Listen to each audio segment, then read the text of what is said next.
channel da video sing mikuk khra da ngai view do ikoi internet se yam kana samzari dong cha da bakra lai bidagi muk prap tat ki bani live se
internet ki problem amukah na magpo dom gi host aboni ngombam amadi nirmala thangjam na amukah na taram nokchari internet ki khudong cha da bal leibana ngahak muktat lure aduga muk no na changbirak pusu ma'am yawi sagapam anjan taram nokchari adom na ihan hanba changbirak pu oire aduga tawrem promo leibiri taram nokchari ngasigi ahanba caller si ma kha botagi ma tombinauna sei masak pi bani aduga makata bada caller si la kada bisida muk net se tatkiba aduna maram moiraga thoram si ngahak lepure adu mikup sidagi muk adom gi call handuk sare call do birak tuna saruk ya view screen de hanjare phone number 7005707808 hariba number sa call to birak tuna dong gi pamba hijabai sei sakna bagi Diamond TV channel gi mai kai dagi khudong chaba thamjari aduga Changbiragliba kaka Samarendra Hegruzam Hemba Gurumayum Ibung aduga Asarani Konthozam Anil Sinam Taram no Uchari ngasigi live asida muk changbiragliba nauna thagachari mayam pumnamak call ngaijari sei sakna si thoramasigi call aduga mayamna pamjaba isei do sakpiu tombo wangzam Taram no Uchari adu call ngai boina isei ma khudol tamjage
Sizinajariba mobile number 7005707808 hariba number sa call to biraktuna dongya pambay sa sakpagi kudong jaba Diamond TV channel gi maikay dagi thamjari sige ahan ba caller kangabok dagi matom binaula kwat krabatung da matangi caller ngaijari sige thoram yausang special thoram sige say sakna si hariba thoram asida changbiragliba sing haningai latana Taram no Uchari, Ikai Kumna Uchari. Mayamna call fangde habib the hozi call Taurabadi, Edum Pangani, Mayam so. Call to but the Chata boy, the Muxum Habir or make up the call Niza Boyna, Miss Nirmla Madi, Ega, ꯃꯌꯥꯝꯅ ꯌꯥꯝꯅ ꯄꯥꯝꯅ ꯇꯥꯕꯤꯈꯤꯕ ꯏꯁꯩꯁꯤꯡꯒꯤ ꯂꯛꯇꯒꯤ ꯏꯁꯩ ꯑꯃꯇꯪ ꯗꯨꯋꯦꯠ ꯑꯣꯏꯅ ꯈꯨꯇꯣꯜ ꯇꯝꯖꯒꯦ ꯃꯌꯥꯝ ꯇꯥꯕꯤꯁꯤ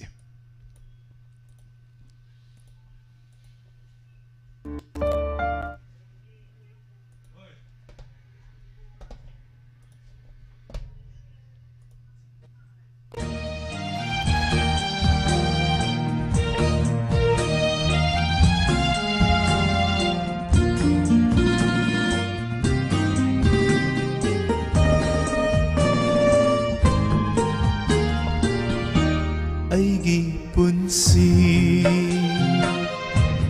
ꯏꯉꯥ ꯅꯣꯡꯂꯛꯁꯤꯗ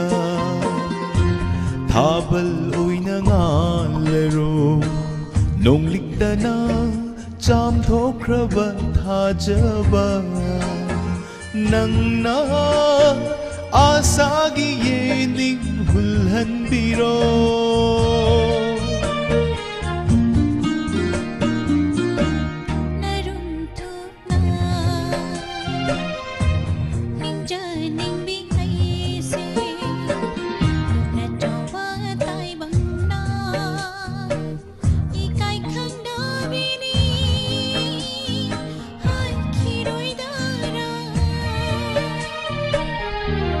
ꯑꯩꯒꯤ ꯄꯨꯟꯁꯤ ꯏꯉꯥ ꯅꯣꯡꯂꯛꯁꯤꯗ ꯊꯥꯕꯜ ꯑꯣꯏꯅ ꯉꯥꯜꯂꯔꯣ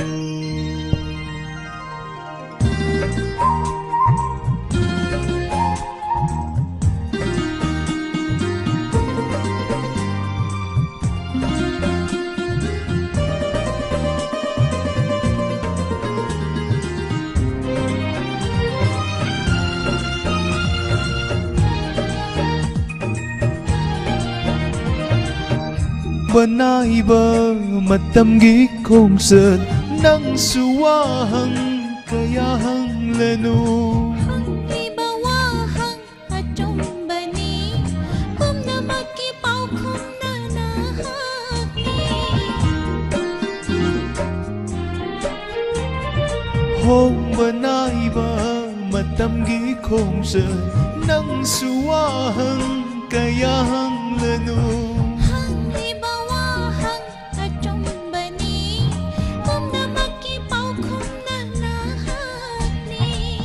नंगतना इनाक्ता लैबियु ऐसे नंगिनी याबियु जिनसीना पुंगमद्रबाशु हवाइनी नंगी ओइख्रबनी ऐगी पुंसी इंगा नोंगलक्सीदा थाबल ओइना ngalaro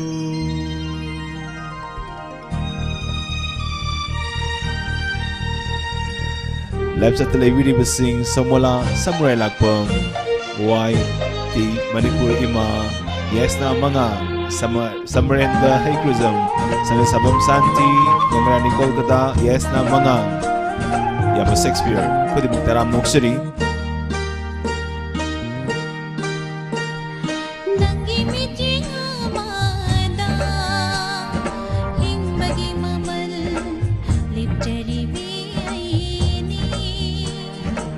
Laika fanna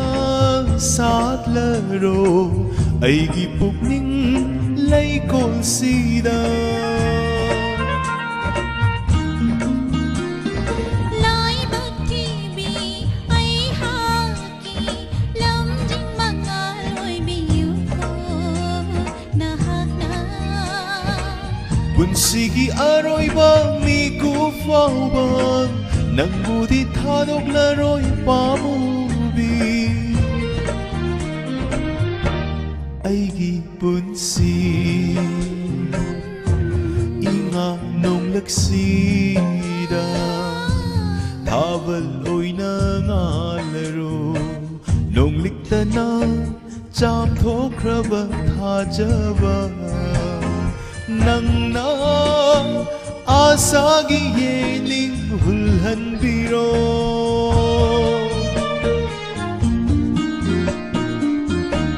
narum thupna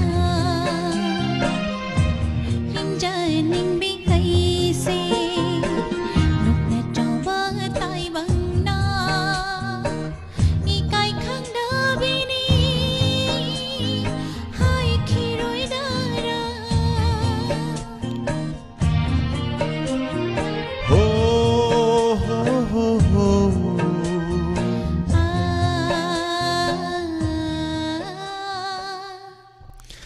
thank you live chat yam thagat piri bu khoi mo kan thagat chari caller mga sai ri ngai do na lei ra bani hauzik se minute mari gi me ngai piri taram no okchari hello hello kano nimla ro ti bo au mane saraboga miss nimla ga ne ming kari kau ge haibiu ai ti khang di ti ai ti tai nom ta hang ge na ga phone ti taw ra ba ne ba program tham bi khang de ba phone number ti thi long thong de na tha din sa taw ga ba ni la ni kai gi program lai ra ma di taw ga do nu ai ra ro na ai na nom ta hang je ge na taw ko ne ba dai ti program tham do lai ra mi ne ba happy holi kai no ni da ai tha gi ai kai no ne ba donors ki diamond donors ki sundari ne ba nang ka ban da gi imma smaina to biro thorom sil loira kanda oina phone tawzara age magi number sida aduga hojiki thorom sidi live ta program tawzari banina adugi wa hang paukum dudi nungai roi do ko adugi ni miss phone ha te dam bi biro thank you Jadi ada call sisu matang am sada ba timing amada call si atau po hang bigyan to bila tu ka matang ida mo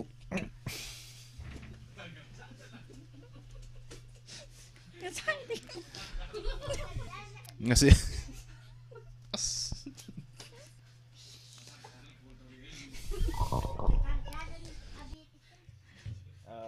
ay ko ya hana gedum abo madinir malado ni mayam holy ga mai leina adum akhoi staff sing na tarok bani duna mayam lana khanbi dana ba masi masu naruk chari happy holy everyone kodi magbu ngasigi lapcha te obiri basing binarani haikruzam mayam da sutai bani khalasi akhoi khakna dabida ai masak si kinom daromi Tombo wangsam taram nokseri mai ta thoga sang pana phadura na traga smai tham leisra mayam na haibio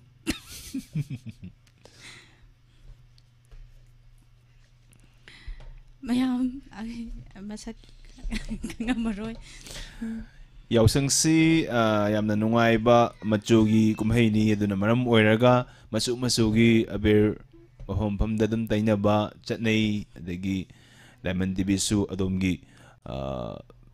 family amani masila ikoi gi leminary ba staff sing na tairak pa ikoi masen taina bani na khalaga imong amada leminaba sing nungsi sanana punsinung sang na tik da kaidana leminana ba ya mangol piminna bani haidana kanna simyam duga lab chat library ba sing haininga leitana thagachai adomna saruk yabi bana ikoi gi thorom tawzabada aduki matik pangal oijari bani haining alaitana thagachari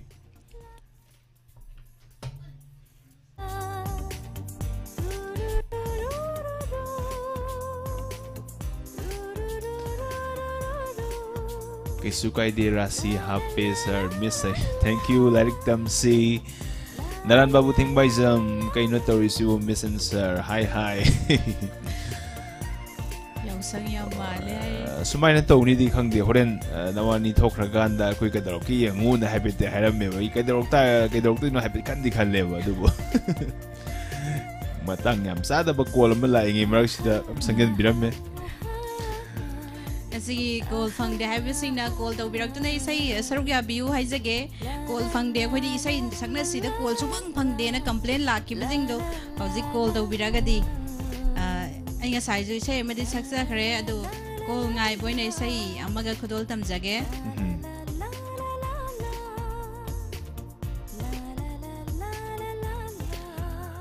aduga TV channel ki khutang da TV ki mamang de lengsil laga leibiri basing adu sai je sar ge ko la mala la khachi hello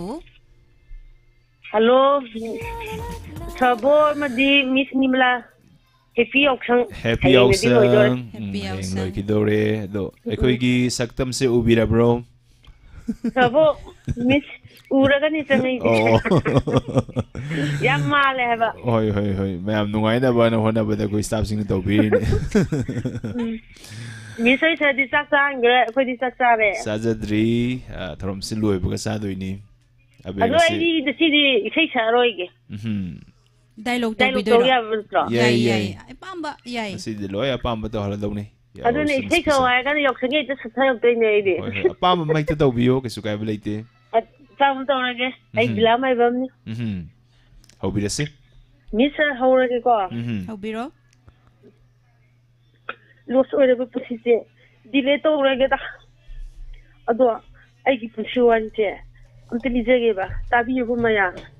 ลาลาลาลาลาลาว้าวปวดที่กาเปติ้งตองจิงกงนักกงกังชับชอชอชอจริงๆคนไล่ตัวไปฮัลโหลเดน่ะฮัลโหลฮัลโหลปิงปิงคุยนู่นเจอกูคุยเลยเฮงชิมุตุนชิดน่ะ不坑的，那还多，会的不灵的那边那个，他打不起来是吧？啊，哎呀，都打坑的，白年用那个的，坑的是赢了是，不累路开心的那个呢，拖了落的，丁丁，刚才朋友来着不？哈，可以黑罗你吧？给那个东的，头脑是憨那个，可他是真的对人呐。ay makipusin sila kitok ni yaro mis miski wa ba khoi loi khang ba ade miski ne na ha chang oi ri ba ade miski ne ama chimbi da chi na khali ba ni bu ching di bo chalo ching ni nga chin di mi hai yin ni ha ba o mo ya chi lai tu mo ya yok chi lai u da chi lai chi tu lai tu tu u da ada lagi ni, macam kerja macam Korean gaman macam asyik ayi ni ba, ni bisa memang kalau ba asyik lagi, amo, sang selesai dah, oh tu asyik ura, ado, ayi mesti berapa, mesti, ayi nang jauh dah ni, himbang amloi ba, dah, ayi angang yang oi di ba do, pilih dah ni minta hiro ba dua do, Tình ya gilei con gilei ra, ai gum na na khoi su, lai sa tâm lo, na ning tâm na, tình ya gilei con. Hay ma, chú ai student na trami, hay ma ha, ai student ha ba di, tak hisane wani, ai tante roi da sida, ai gum han ja kha ga da. Ado, ise lagi bota, lagi hai ra.ไอ้ที่เนี่ยบอดิ้งที่เลยแบบนี้นะก็มาปั่นปักทุบไปยาเจ็บอ่ะไว้เพลิดแต่เราก็ไฮเนี่ย Happy Valentine Day เนี่ยสิที่ Valentine นี่มีนี่ก็ไปปัจจัยลูกแก่ไปปัจจัยลูกแก่ก็ได้ตัวนึงก็ได้เจริญโอมานะมั้งไอ้เนี่ยก็สิเจ็บ Valentine เย็นนี่นะก็ไปปูบุเก้คลีเนี่ยบ่ไอ้เนี่ยที่มาเชื่อมึงสิจะบ่มึงสิปากตาकोई भी पूरी के ना खलमी नहीं बा आई ना शिशाल तो ना मम्मा का ये शादी तो है पूरा तो ठीक नहीं मोमोन के तो उड़े ना कदाई तो चली नो बेरी बे मोमोन के तो उड़े ना कदाई तो चली नो बेरी बे Valentine no मिस्टी दे आई सुना तुम इलेके Valentine no मिस्टी दे आई सुना तुम इलेके हो baby Oh baby, lamlan benanggu kanano, lamlan bemabu kanano, angang bergulapi gedeba, nanak na pemluba, lai berpewa mahato, oh baby, Valentine dia se, my dear, si Valentine dia ni ba, aduh, ada. Valentine cái ấy nè, kịp âm nè, giải quyết vấn đề bạn, cái gì buồn nó bắt đầu, tôi em phải gì đó, em phải gì đó, cái gì I love you, mua cái phải lấy gì cái,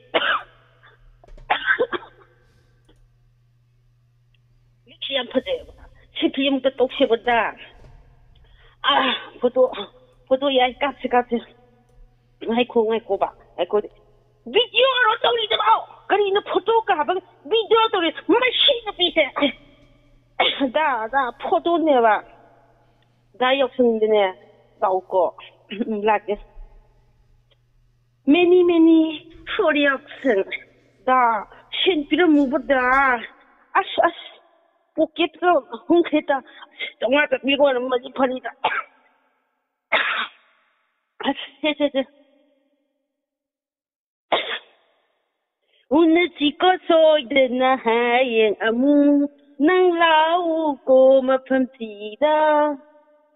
nang nahan ka batung de nungay na lay ho na ba amuk tadi nog la u tingjilagle matam che itaroy nang bo yung gimina halagtari hayramani sabo mis nimlalo shalage morokan thazle kana no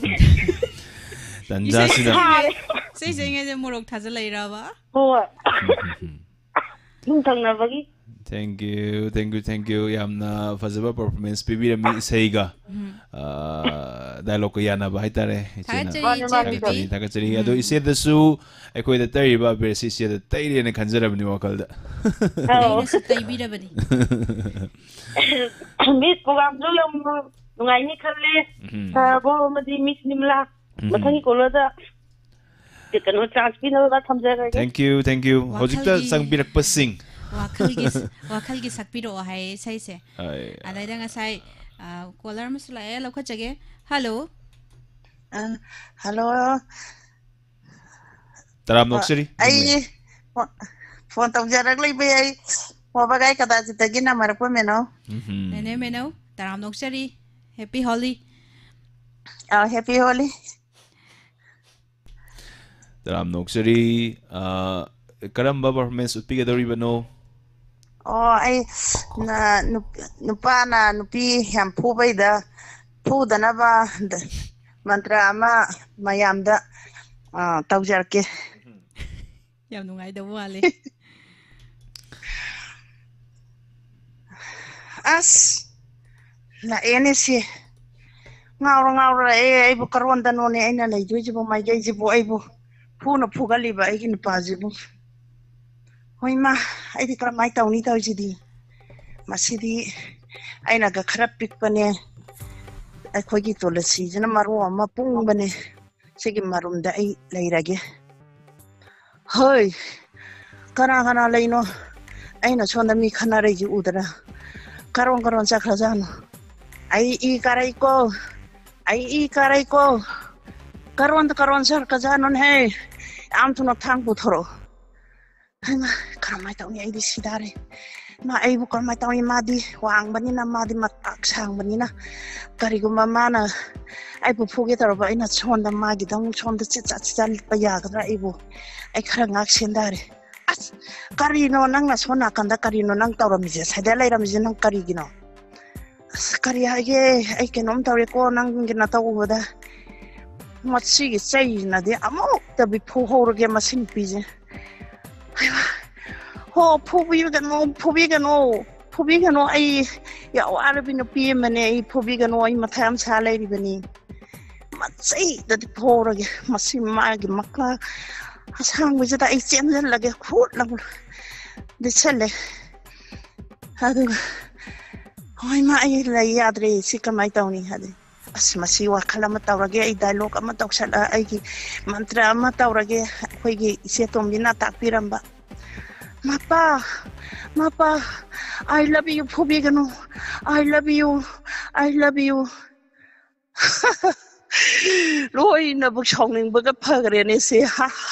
ngasi dagi pura wi ko da I love you dum haro aina sabu matamda sa da loi sinjarage Yamna fazaba film amadagi lokot pirame loi jare Thakachari call to biraktina fazaba performance mu pirame Thakachari thank you Lapsa the library basing kusem radio app the tabiri basing GTPL cable network ki khutang the MCTV da TV ki mamang the lengsil laga library basing ekoi Diamond TV ki chau pangal library basing hainga leitana Thakachari adom yaudana ekoi na sanok jaba thorom mapung baga da banate Hello khudong po Thakachari mathangi call khudong sa pisari hello Sarabo messenger mala Nibu ahamo to te kas no sari Taram Nokchari Ming Leifam Haibisi titi te nambon kamu Ming se muka Haibiu BD creation BD Creation Nambol Kamong Dagi Taram Nokchari Ngasigi Yausang Special Program Gi Tharom ni Karamba Asamgi Program Utpi Gadori isa yung sakte ke to Hobirasi saya na hawrase du wari kona sarse isa isa kan chanje je kara dilla la ne ko ke sukai belate adum ito structure age Hobirasi ko jiten ko man mo na nong sa ko ne ko adu bagi ko ni lam tanga ko Ako'y Nokchari si Somda ako'y birthday ba si Ningyo atong paginate Hobirasi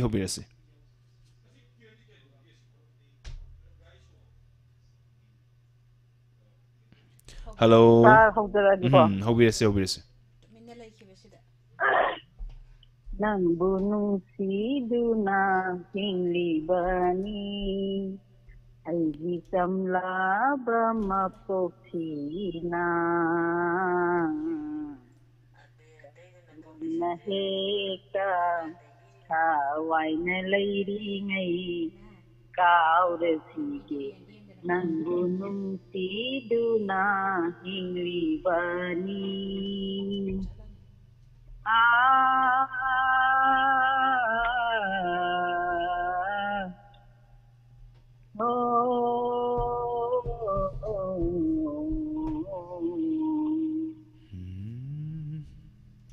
Nang gunung siduna hinlibani ay gisamla ba mapokina Kandi awa basi kundalilayra amagi nang punong siduna hinglibani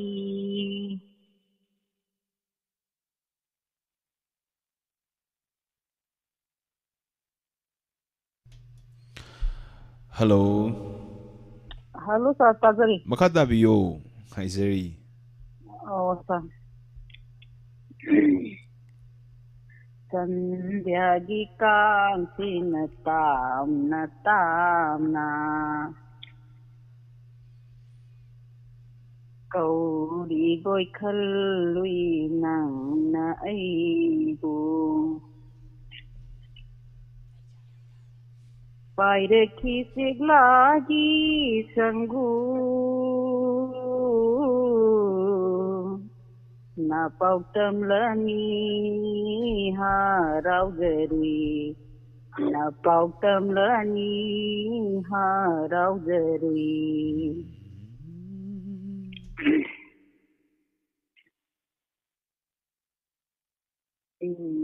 ya tam ya lau bulam ha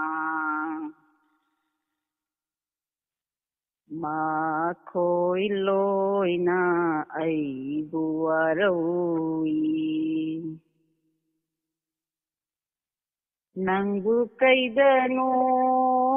tat na hangli nangu kaidano tat na hangli amuk tang thembiramu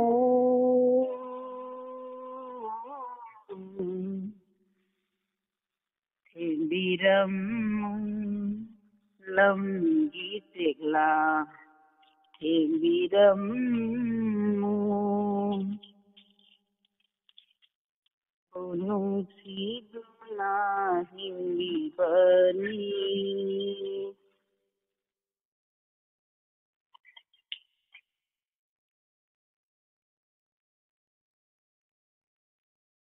Loibirabro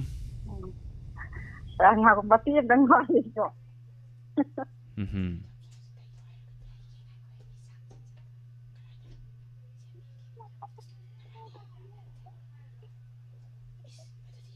ยิงโลนว่างมาเดินเลยไงมาทำไอ้ดีเงาดูเรนังดีว่าเคลดาคุณคงบุลีบสุนำจะดีไอ้นาก็ใช่มาตั้งก็ฉันจะใช่ถูกแก่ตาดิใช่สิเม็กซิกันก็หัวมาเลยทักษะรีสรุปกับบิรัมบะทักษะรีขณะตุนมิงก็เลยมีดีน่าสมมตินะยังไม่ก็ต้องวิสัยนี้ใช่สิตับน่าให้ใจเลยเม็กซิกันกันนิ่งๆก็ดูมักสักพิรามีคุดอลตันพิรามีทักษะรีมาทั้งกี้ก็ลามามุลาขัดจักเกฮัลโหลตลาดมักษรีมิงเลยผมให้บิซีฮัลโหลตาจรีอิสากิมิงเลยผมให้บิวอีกสิ่งนึงตามมันสั่งให้นี่ดีนะ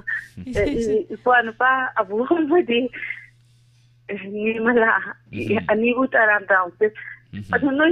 นี่กันอันนู้นเต็งเนื้อรูปแล้วนู้นเตชันสิหรอทำไมสิ่งดูวะวิดีโอเซ่เจ้า call เซ่เอ็กทำบักก็ตั้งสิ่งขลังก็มุ่งยังวิวบุกวิดีโอเซ่อาเบร์สก็ไม่เตะคิบุโน่ก็ตั้งสิ่งขลังยังกันขังกันนี่อาเบร์กี่ฮารักความสิสวยขังกันนี่ประมาณนั้นได้ทุกปั๊มเจ้านุ่งไงเซ่ call ตัวบิรักป้าเขาจิกซี่สักซาบิรักบุโน่มีดังกี้ใครมาเที่ยวซาบิรักเซ่시기 한답자 이기 거기도 아마 딩니 랑 기능을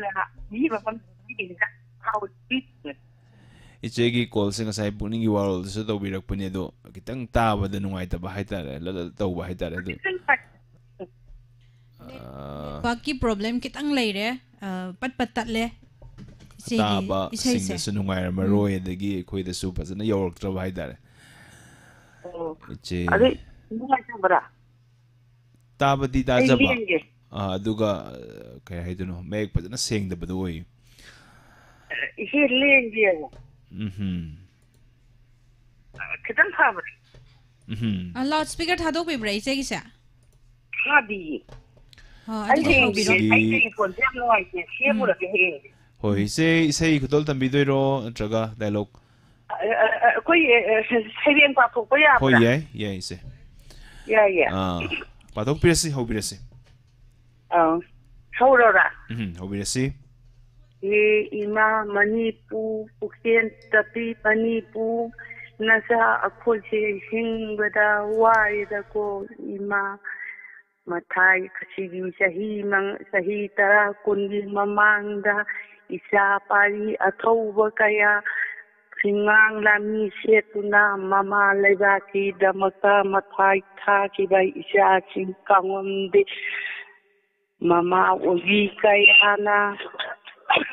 masa kaina vi thandina masa pari kaina ki bada oina koina kak tuna len ki ba khanghaude nupi kaya izet kaya bu tem singna ki ba nupa kaya su amaga hatopna kiba masibu kari tawjarubagi manipurda phangibano haina ima manipur lairembi imana kapi khangaude jati bijati khangaude corona haibal leichetu lakuna mi kayagi punchi kaya loiki punamak loiki ba matungda accident kaya thoptuna khangauda handakdasu thamanu haya secondary oza amadi sati kayabu moi pigam nakiba mama oibisina kalen nusani sarba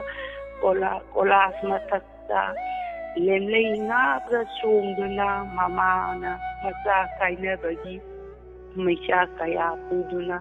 kapawi ima sibu nungai bra yembata Manipurda tawriba dag kaya po pari oiba kaya palem oigi kaya na pari oiba kaya mang kharabada oi thoina kachari haugisu ware kanadabu taina gadawi nutigi chi sijen nagadawi ba tarba thakadaba lemlei laija ising leitabadagi isin leitabdagi lamlei lemlei nga kaya su leinghamdari iroi nungda miyoibagi thamoida ninda tawhoi miyoibana nutigi sijannagriba hek nongangadagi sijannagadaba isin kaya phanggadaba magai kaya dagi isin phangdare haiduna tentare masibu imani yengada nungaribra ima manipu puksenta pin ima ni iroi nungda laiduna laje isin nongdondagi ima gi khonang aman dong thakchabaga dongna manipu sana leiba kumun sida ima gi laje iroi nung thaktai tabira o ima isin sibu tabira o laje isin sibu taraktana miyoyagi thamoibu ima pelhanbiro ima lakiro ima manipu se ware khangbada hengi marol amawa disana igi nongma kangdana harak iba ima sibu manipu sibu faja kharba manipu sibu nisana manghangadoribra haibagi ima dana sa kayana dinda tabjari ima nachana ima bu laje isin najari tiktabiro penjarage kubon thomna thakcharaga thamoisi injarage ima lakiro isin ima galoina lengtharbiro isin nacha koi myamna laje isin ngajari ima imgo losenjarage adugi matik fazana gudol tambirami sairengsi imana ibibro kari habibungo sairengse ichena ibibaro sairengse ichena ibibra natragana kamai to kana ke khogi wo khandagi sagalakwa sidai hauba silakwa hoi yam phajai ai sa o dangari mo sa kijare ai phaba chataleba na turi ai bu de turi gonte ni na program di sande ongi da ai ye chun khali da no ye ata yu ta wuri ya ba ai na sa idi ma de sa ha do ai na no ye kai muni kai no de na wai ron chan ma don da muni ta da sa ka da kalle ba ina ai jam ta wuri ba da ya aduga ichegi phone si sum thang semba daka oin tagang hoi mafam sina nungai da bigi oiram su ya ai kitang nungai ba watle tabada thagachari se yam fazaba saireng ama kudol tambira mi je haini ngai tan thagachari thank you lapchat library bising ming marom da bato ge bala library sabita hijam khoisnam ibecha library Savitri Laitonjam Langlenton Asem Yamba Shakespeare Library Bikas Usam Library Ngathem Maria Joy Morang Them Kodi Muktaram Noksari Khomdram Bimola Helen Devi Yung Khaibam Kodi Muktaram Noksari Matangi Color Kudongza Pizzery Miss Becca Pew hello hello good evening taram nokchari isagi ming laifam haibiu Miss ai changachal karong digi sana jaw bukum tem sar sana jaw bataram nokchari chai singu nabira bro kari mathel chabirage masidi miss yo masagare kari thauram tawbiga doino masidi miss ai ji anam mama to sei sakare ado masidi chiri ngam tijarge isane ijaba hoi haubirasi ai ji seringi mami ima lagtegi atoi di ima tok thang laba taijung di ipakta uine yengmada udraba awaba chamak thanggi ha palem apopi leiroi dako mapok achida amuk thabum tara na kuwa taijung tara sinam ni napna khomlang laman tuli ha palem apopi Pangloi Tiba Nangumbi, Taujan Vituna Pang Oiri, Paklava Sagar Landuna, Tavan Misaki Lake on the Tir Basu, Taranko with the Kanana, Taibung Malang Ipasa, Itau Ingam Pangage, Happy Ropangal, इमाओ थमजरुई खेनब कनाबु पुनम इरई बापनी तेलब पुनसी लंबीदा लौसिंगी मंगल हापीरे पंथवी याथंग मास्टरदी हा पलेम नुंसीबी हेदो लहे सेलक्पा पलेम नंगबु कांगु मिलू की पिरांग न चांजगे अनिलिया थमादो मपो खुदिंदा पंदिन की थंजान काउदबा नमनदियो हापीयु थोना नेमजरी हा इमा पलेमो लोइजगे मिस थागचरी सारसना जाउबा याम फजबा सरेंग अमा खुदोल तंबिरामी मयामदा हानिंगा लेतना थागचरी मथांगी कॉलरदा खुदोंग चावा पिजगे ngसाइदगी अबो सरबो ngसाइदगी कइनो वाखलगी सकपिरोन हाय अदो मतेमा खुदोल तमसे कॉलर सिंग आतंग होल तौरग लेबीबा तारे आतंग होल तौरग लेबीरो अदुगा इसे लोइबा गम पाखचरके वाखलगी हरुखम ओइबना नोंमतसु काउद्रबना हाकपु अइना करमना निंसिंगनी से सिकतोल तमजगे ताबिसे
Changging tauge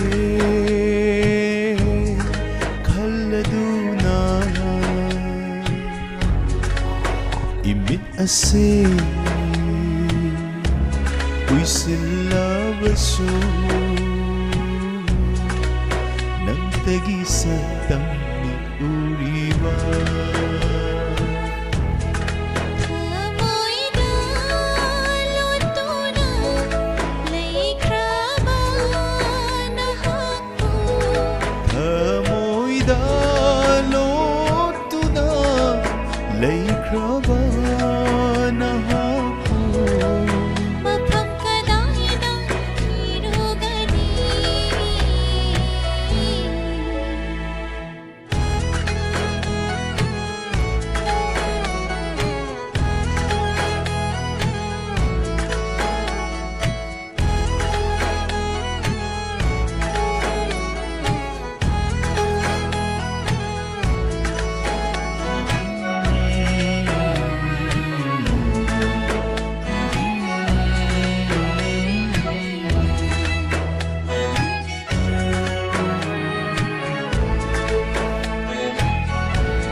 ให้เธ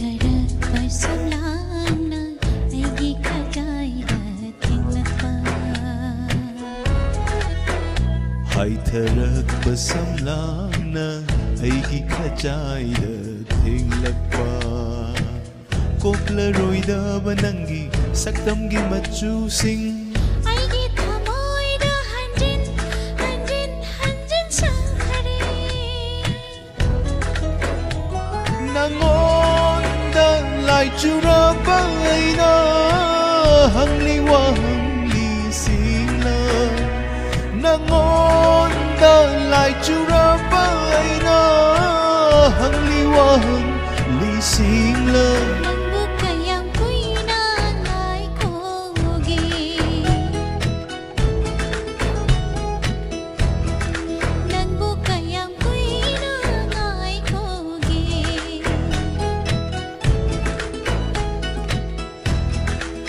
Wakalgi Haurak famoy bana Nung matasu Kau drabana hakbo Ay nagkaram na singgani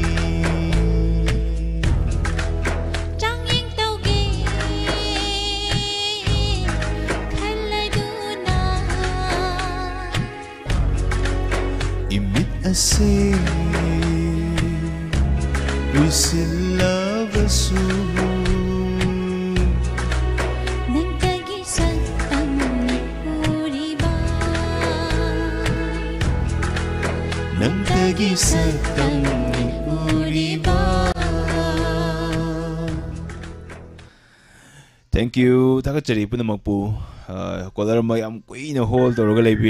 Pakachari. Hello. Hello, sir. Abo Miss Nirmala, hambam dar ka kum nazari. Taram Ganarani Kolkata. Hoy, ije ganarani taram nauchari. Karamba taramut pi doinong.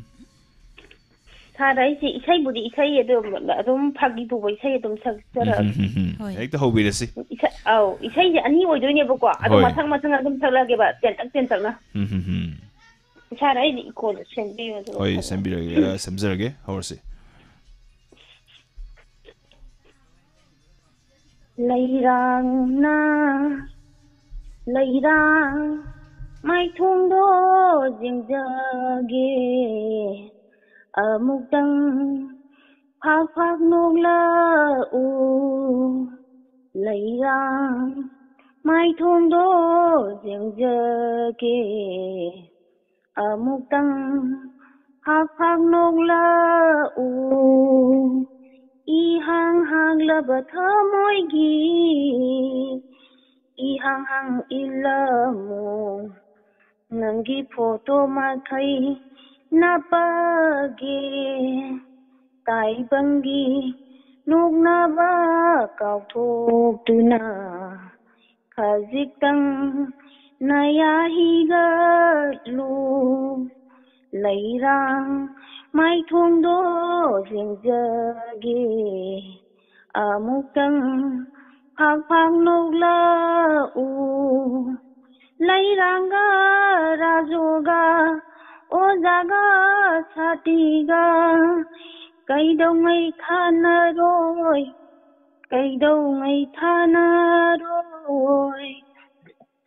chapu ga uyan ga Chegap ka khabai ga kaidau nung ga thana roi nganu ga khongban ga tinasi amuk tang phak nong la u leirang mai thong do jing jage amuk tang phak nong la u Ihang laba imongi Ihang laba kasing Nanggi aumpot thamlage Nahaki leijaba puthok tuna amuk tang naya putho u khazik tang naya higa lu Mukdang hak nogla u I me love I me love I me love I me love I me love I me love ha ha ha ha ha na na anido sana mayam sibirage siba jaba maong kaya suna sabirage na ani se sana singna tajarage Isa pun basana mayam na jom tabiro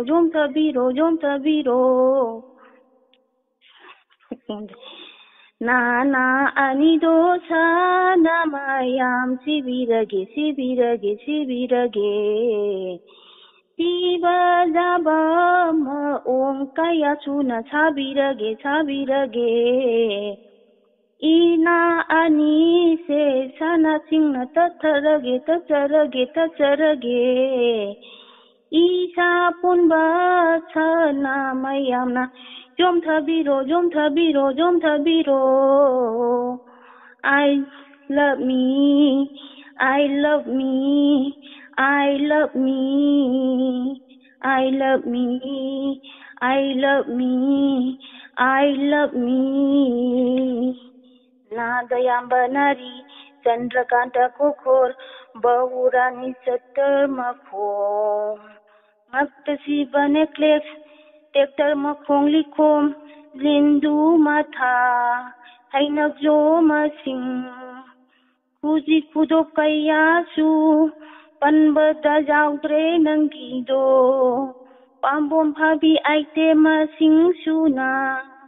Phabi bakau nuko Sana makhan suna sabirage Adu phawba chaba ngamdradi Kari kanai Na ani dosa namayam Sabirage Siba jaba maung Kaya suna sabirage Ina ani se Sana singna tajarage Isa pun basanam Salu sangre Thagachari Iche Gangarani Kolkata Isai sumaina semtoga sakpasi original singer na tadi nungai kiroye Sarsi sa ina semtoga nate hoi nokpade da su koigi nusi bandu habra ko mo jawdainya yaubudi yaukre ado hoi adudagi ina lokthoktawa hoi da moini permit amu loroga sakpani do koi sumaina media sumaina channel sida mu saklei haidana kaisi da tokpa tawbudi raktabudi yaida ado se yam fazana kudol tambirame thagachai matha sibu yada bro Ya some entertainment program ni kasu kaide hoi thagachari call do birakuna saru ya biramba thagachari thank you sir miss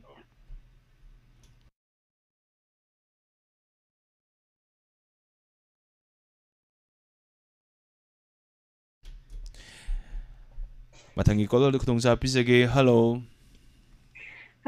sir abo amadi miss nibla Nawani namai dubu kai lup salurino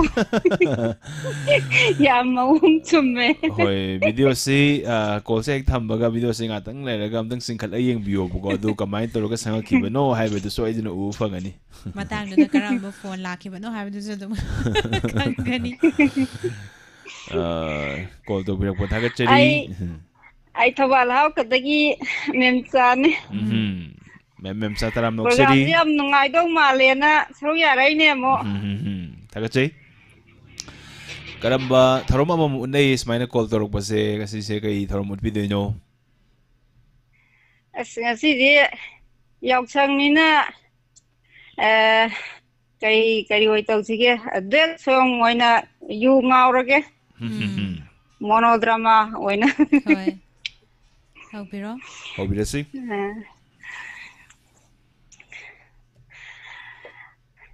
ꯃꯆꯥ ꯃꯔꯤ ꯁꯨꯔꯁꯤꯐꯥꯎ ꯍꯧꯖꯤꯛ ꯐꯥꯎꯕ ꯑꯗꯨꯝ ꯊꯥꯕꯜ ꯆꯣꯡꯕ ꯆꯠꯂꯦꯃꯤ soul ꯍꯜꯂꯛꯇꯦꯃꯤ ꯀꯃꯥꯏꯅ ꯇꯧꯕ ꯃꯤꯅꯣ ꯁꯤꯕꯣ ꯃꯆꯥ ꯃꯔꯤ ꯁꯨꯔꯁꯤ ꯍꯧꯖꯤꯛꯐꯥꯎ ꯊꯥꯕꯜ ꯆꯣꯡꯕ ꯑꯗꯨꯝ ꯆꯠꯂꯦꯃꯤ ꯍꯣꯔꯦꯟꯗꯤ ꯁꯤ ꯇꯞ ꯇꯥꯏ ꯉꯥꯎꯔꯒ ꯑꯃꯨꯛ ꯍꯜꯂꯛꯇꯣꯏꯅꯦꯕ ꯍꯣ 사비 풍어 호남티바 호 사비 풍어 호남티바 유부탁두나 레이크라바라 잘부사나두나 레이크라바라 미가 칸나두나 레이크라바라 콩반다 따두나 레이크라바라 할락로 나요 마이까이 빵락로 호 사비 풍어 호남티바 유부탁두나 레이크라바라 니가 칸나두나 레이크라바라 잘부사나두나 레이크라바라 윰다 한가미 칸드라바라 난기 칸바다 나나디 후망 아나삐 깡레네 난기 칸바다 나나디 후망 아나삐 깡레네 호 사비 이붕어 호남티바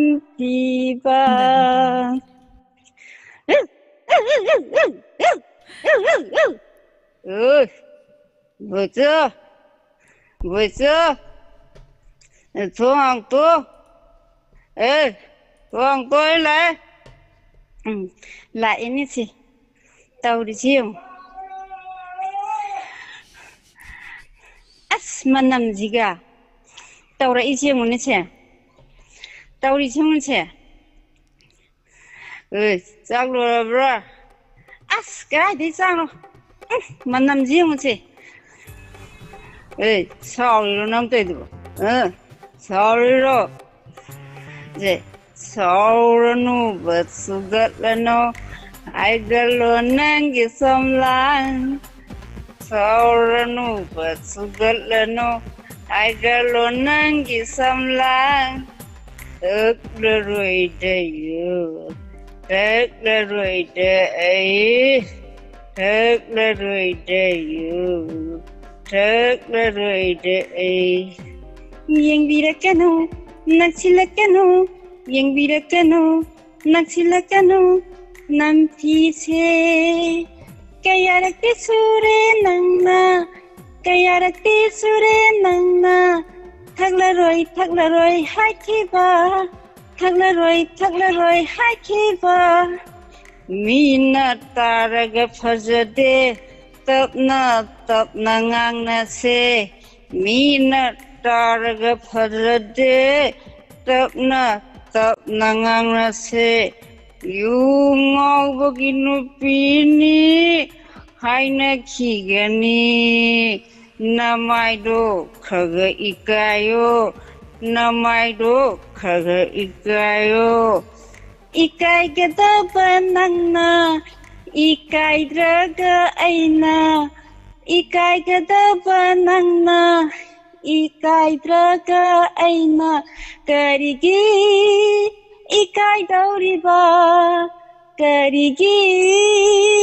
ikai dauriba sauranu basugatlano aigalo nangi samlan taklaroi dayu yang birakano naksilakano yang birakano naksilakano namtise kaya rakti sure nangna thaklaroi hakiba namtira disatlage kharaga amuk thaklage nang nathanta lai hauro ahing asida nang nathanta lai hauro ahing asida Shalage, ay shalage, shalage, ay shalage. Ithan talay hau bangam loy, kizay ay di kizay. Ithan talay hau bangam loy, kizay ay di kizay. Saurano, tamoy pandaba. Saurano, tamoy pandaba. Saurano basugalano aigalo nangi samlay tekleray day sama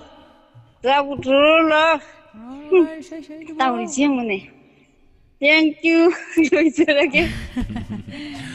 yung ngau bagi se atay su loy mandi male yung ngau bagi se male kamay tayo no masibu karam manak nak naramina oy naway malak wai tar naway kaya ngaling ede kaya senior bazala dun na tetu budi oy yaman basida hay sabani ko em tagat say gol do wirag do na super jaba performance baby ramba hay tingali tana tagat jari sar amadi miss po yamna nungaijay program sisu yam nungaijay tabiri singsu thagatjari thank you thagatjari makeup kharagi oina ko singatang op thamjaba tare aduga tharomsi mark thatchabu oina khoina yausangi lamlam sida koi languba si su amuk miamda uhanjage karamba lamsingda karamba yausangi moong matau ta hori haibado miamda su uhanjage ahan bada mayam du uhandoi si thawalgi jaga da karamna yausang si kamdori haibadu mayam migu khuragi batungda soiduna uhanjage isai amma mar thacharaba tungda hobisi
सोनरीवा मेरा ही पूर्णिमा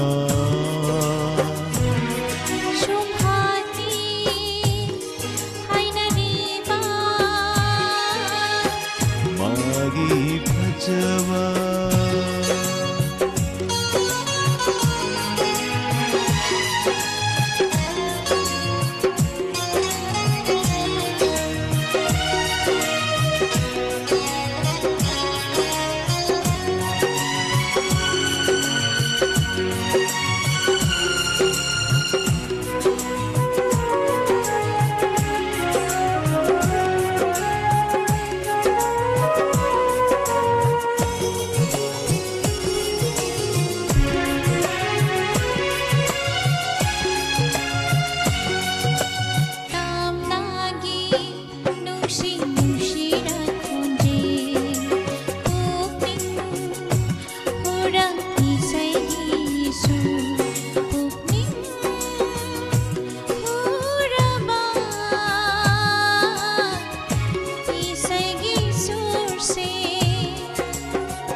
ꯅꯨꯡꯁꯤꯔꯛꯈꯨꯝꯖꯦ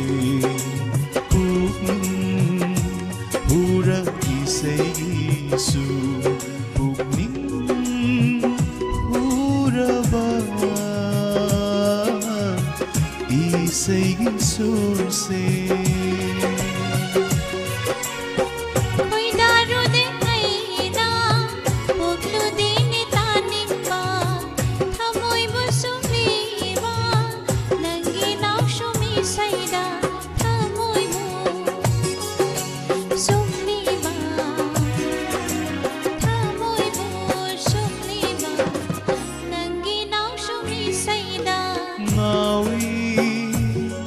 सोनरीवा मेरा दी पूर्णिमा सुहाती ऐनरीबा मागी फजवा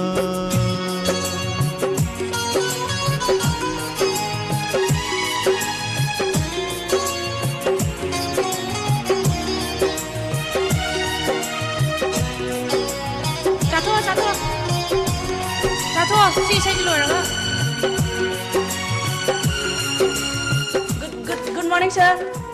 Morning.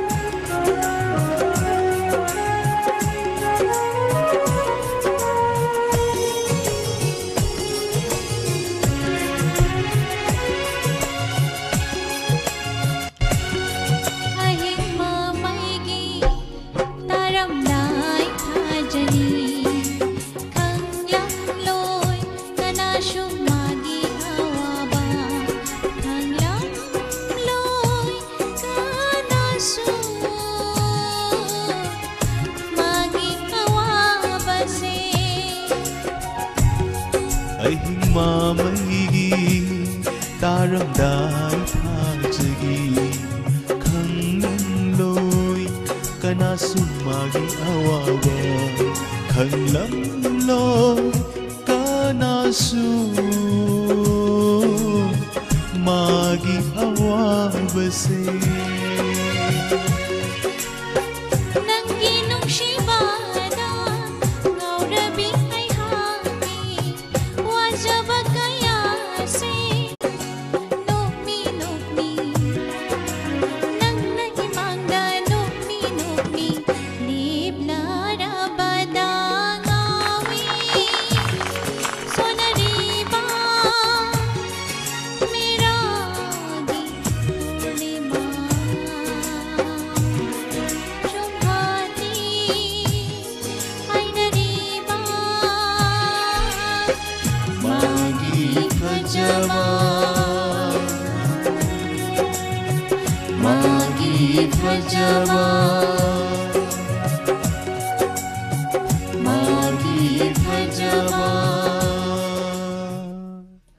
Thank you punamagpu thagachari mikubasida adomgi call dinga haktang opthamjage aduga aikoina yausangi mapau haibatare mafamda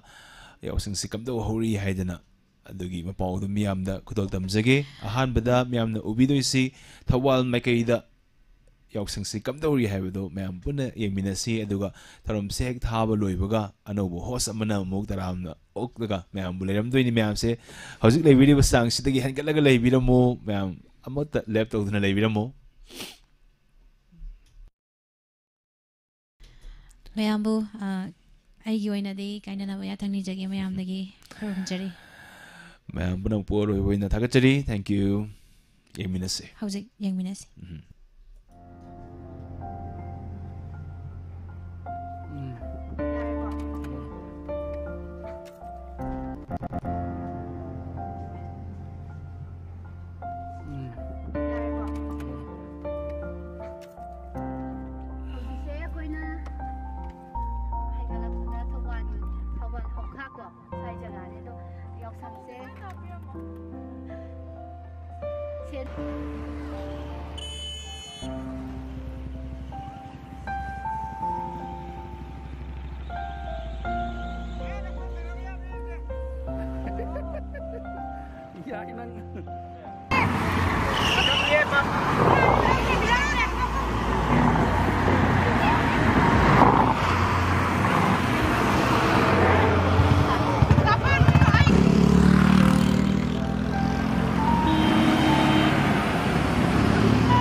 Main lakon ni pa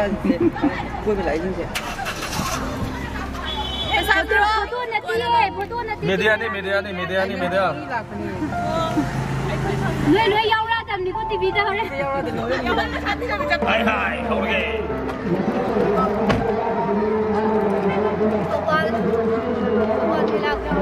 Thobal Youth Committee Thobal Meladro Singi oi ba Indian ama tori me angin mau na ha oi na si to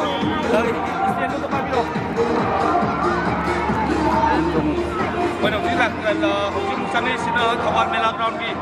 Kapag sports to ni hujung mau sing dance to hi like that side tare ye kami ni sih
Apa sudah event sudah participate tahun ini mio ya mah hai tare mau apa guna nak game ayam atau nanti dek kalau pun mau apa kau guna saja walau dia sing kau yang jauh na program masih di event masih yang anda tu bini mana yang main ni mana ada laga hai tare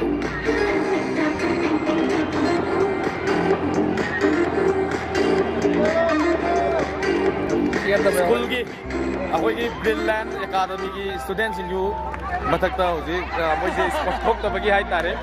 sport talk tu bagi ada kau yang ngelai sini, ada kau ki students in Brilliant ki Academy ki satra sing mesti, participate tahun ini na hai tare, exam na malam mereka anda yang sungguh, puspa participate nam tu nabi.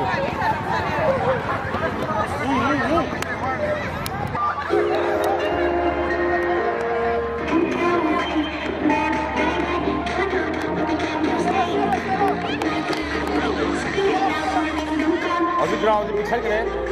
Ground में चल रहे हो पीछे ground में चल रहे हो पीछे ꯂꯣꯏꯁꯜꯂꯦ ꯅꯠꯇ꯭ꯔ ꯄꯨꯁꯄꯥ ꯍꯟꯗꯛꯇꯤ ꯀꯨꯝꯍꯩ ꯅꯨꯡꯉꯥꯏꯗꯧꯔꯤ ꯇꯨꯁꯟꯕ ꯌꯥꯎꯔꯛꯀꯗꯧꯔꯤ MC ꯃꯌꯥꯝ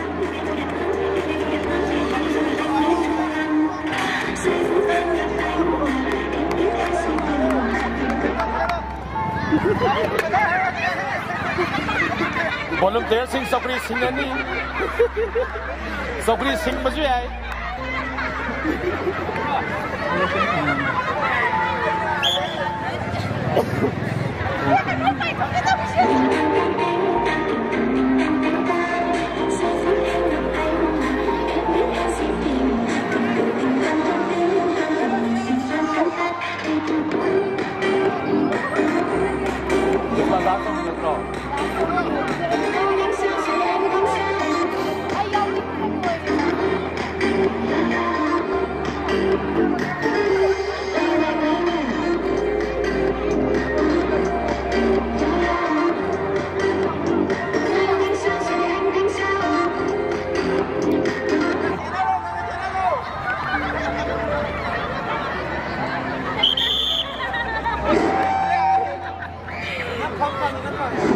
Yam numai na tari,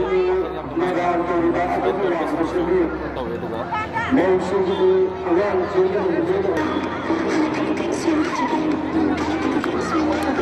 Sebiu. Yang tahu orang.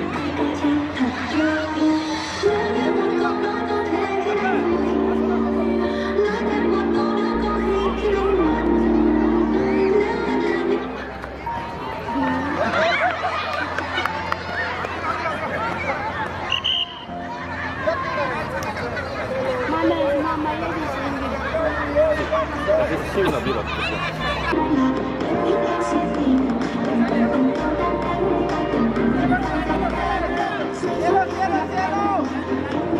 Siap Reda, ngailer.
Mun khabar la ko da chu se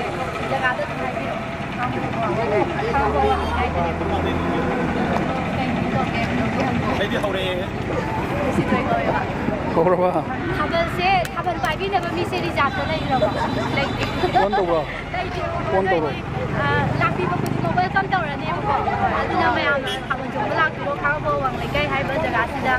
akwe du ga la pi li ba ma ya na khabar bi da ma da jo ni ko thar da ma te ko bi mo so hai ja ge ko mai ni ado lai kai se promotion chau ko ado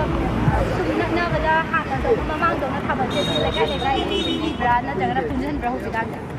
punjan ba su yaw re ba ai ko jam tai bi to i kai kai ma ko ta ai je ni na na ai abe dia jam tai sai kai mi to ya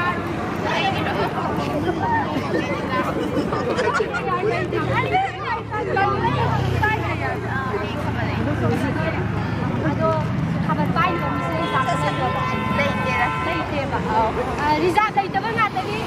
ba bo wa ngai ka ja ei khabar dai se me am dai bi bi ni ko si ni ko ta kan si ne ga di hai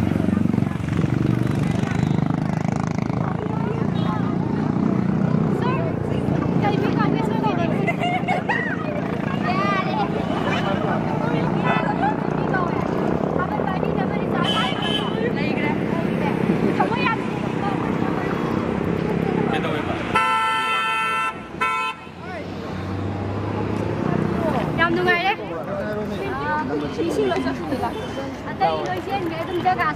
Kau sih bisa nunggu itu saru ya usai. Kau,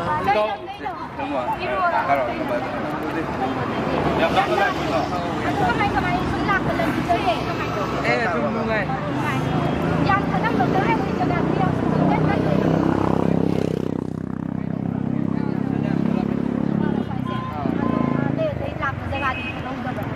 Đây như đúng thật là này tôi sai này là khá là khá là.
mayam khara pibiramo kumambine adum lambi da lakpa mayam da thai da tatse yo pirame bako ado thaban 22 da lai hai bane bako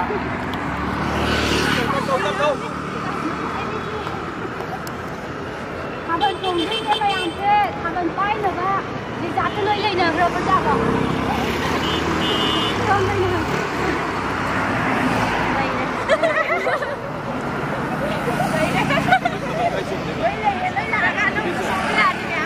đây em như lối lạc từ đây các mày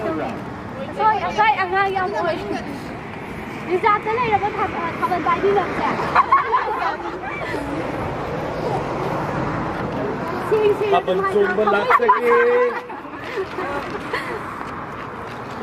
em đâu mà lại vào đâu nè vậy tôi kêu nó tao sẽ ấm út được rồi sắp xong được rồi cái sẽ cái cầu đi coi này sắp xong được rồi vòng bên cái cái nghe đó ấy thằng bên số lạc tôi đi mấy cái đằng sau gì thằng bên xuống ngoài là xong rồi đó à đó sai rồi đi police là thật thình nghe thằng bên xí bài nó quay trên cái gì à thình nghe hay bữa sai rồi đi thình đẹp bữa trên cái gì mayam na ga thi da thi ni am yaw ngang bu ngang am ti ngang de ba hojik se yaw sang thaban chong ba ya roi du ga sen khai ba ya roi da na mayam na thing ba mayam lai ko ko si ka yu khao ni sa ni sa ni ngai to khao ko ni do ko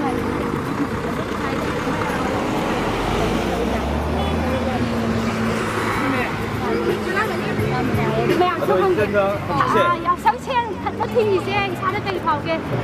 Aku orang tu pergi hoi hai di mana di shop sana. Ở đây nó đã cắt 5 thôi không? Máy nó cũng chỉ hai rồi. 5 thôi. Tại vì cái làng của nó hàng thì nhau thì cũng nhau. tôi xin hồi sẽ thảo luận chung một cái anh ấy phải sayang jangan deh. Kalau kita sayang jangan tu ini pi masa sing like sabi sing hai tare. Like sabi sing sudah thảo luận chung itu bisa absen kan yang awam ni. Saya itu gua ada di kaina betul orang like sabi, aku ni sabi kaina betul. Yang kaina tu biar tare. Dum hai di hang di pesa je, dum kona na bukan na dum thori thit pat thing hai kan kau ni tu kom sai tare dum yang sang di ni hai kan thit. Cuma bagi yang sang di thảo luận di chung orang apa. Dengan lagu pesa pi ni ngai le tadana nada sin besa sanai tare. Kalau thambai wari kita ni kita. Sahi mana mungkin lah tadi tu lekai cigi ni le sabi masa sini na asal lagai tare punjal laga semuanya pesa kataga maya kata ni saya kabar cungge ni na tu jauh sangji kamai tu bi nungai berak dari kau aduh nungai aja jauh sama ni dari kabar sini saya macam hang terbaik tare Facebook sobat yang jangan kaya kan tu Dalam pakai atau mungkin jauh betul. Sports tu je, soalnya kena pasal betul nak pergi saya betul. Mungkin aku isi kerja sports semua jauh tu ni bang. Ada kau ani bagi ani ana. Ani ana baik tak. Ada mayam je, mana bi mayam je. Ang teng nambi yung mayam siya, teng nambi yung. Jauh tu ni. Salisik.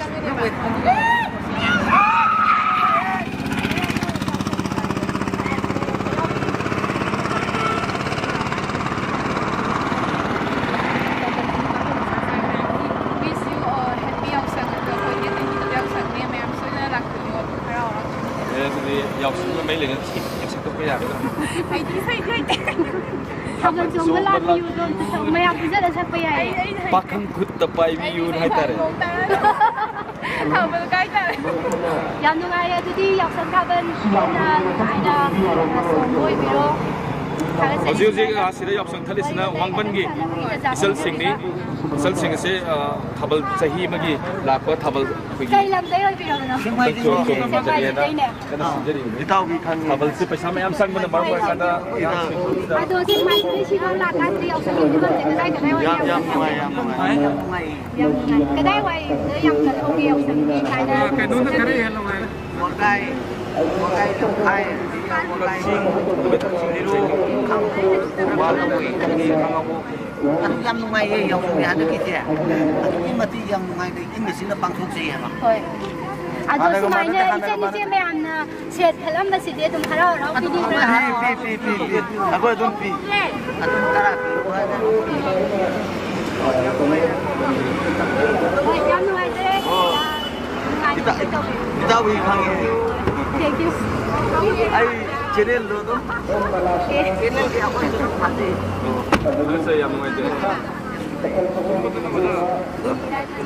Kau selalu ingin.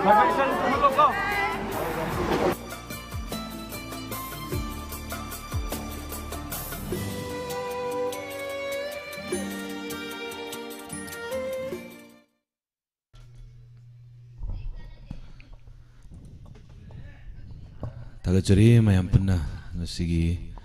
yausang special Diamond TV na pudun lakchaba dugumba tarom sida ning tabiriba koi punna magahan mamuktada nalukna kurumjari aduga ngasigi tarom je makata na dum koi lep leitana makas atajagi gani aduga tongan ba dugumba koi gi staff singna mayamgi pen amgi damakta wana jaba sidaisda mayamna harauta yamna punamak yaubiba aduga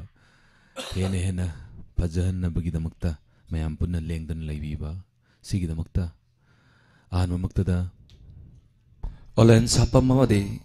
santosar mana mayam punna makpu kurumjari Diamond TV gi yaksanga mari lainana santoksari ba Thorom masida mi sahum hena laibirang bahai ningai laitena tagatsari loina nang sigi thorom makasat sagini isal puspa isan inau edition makoi ni su mayam thokpagi haitari ngai tinu laijari aduga ngasigi su inspector tayai pungtara ni thoi phau gi manungda soidena lan thoksagani mayam punna ngai minasi pungtara ni thoi haibadi santos inspector tayai ko tayai ji haudribo thorom se santoksi Ngausang manung siya ko. Di ko ni Thoa sira. Yes, ma'am punna. Ya toros itu di. Ya. Tagachari, ma'am punna. Ay ni ngalit na.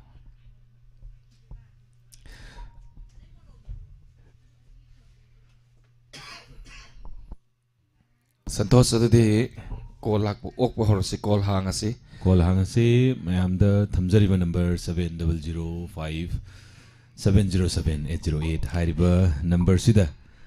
mayam da call to biraktuna special oiba mayam gi dugumba haijaba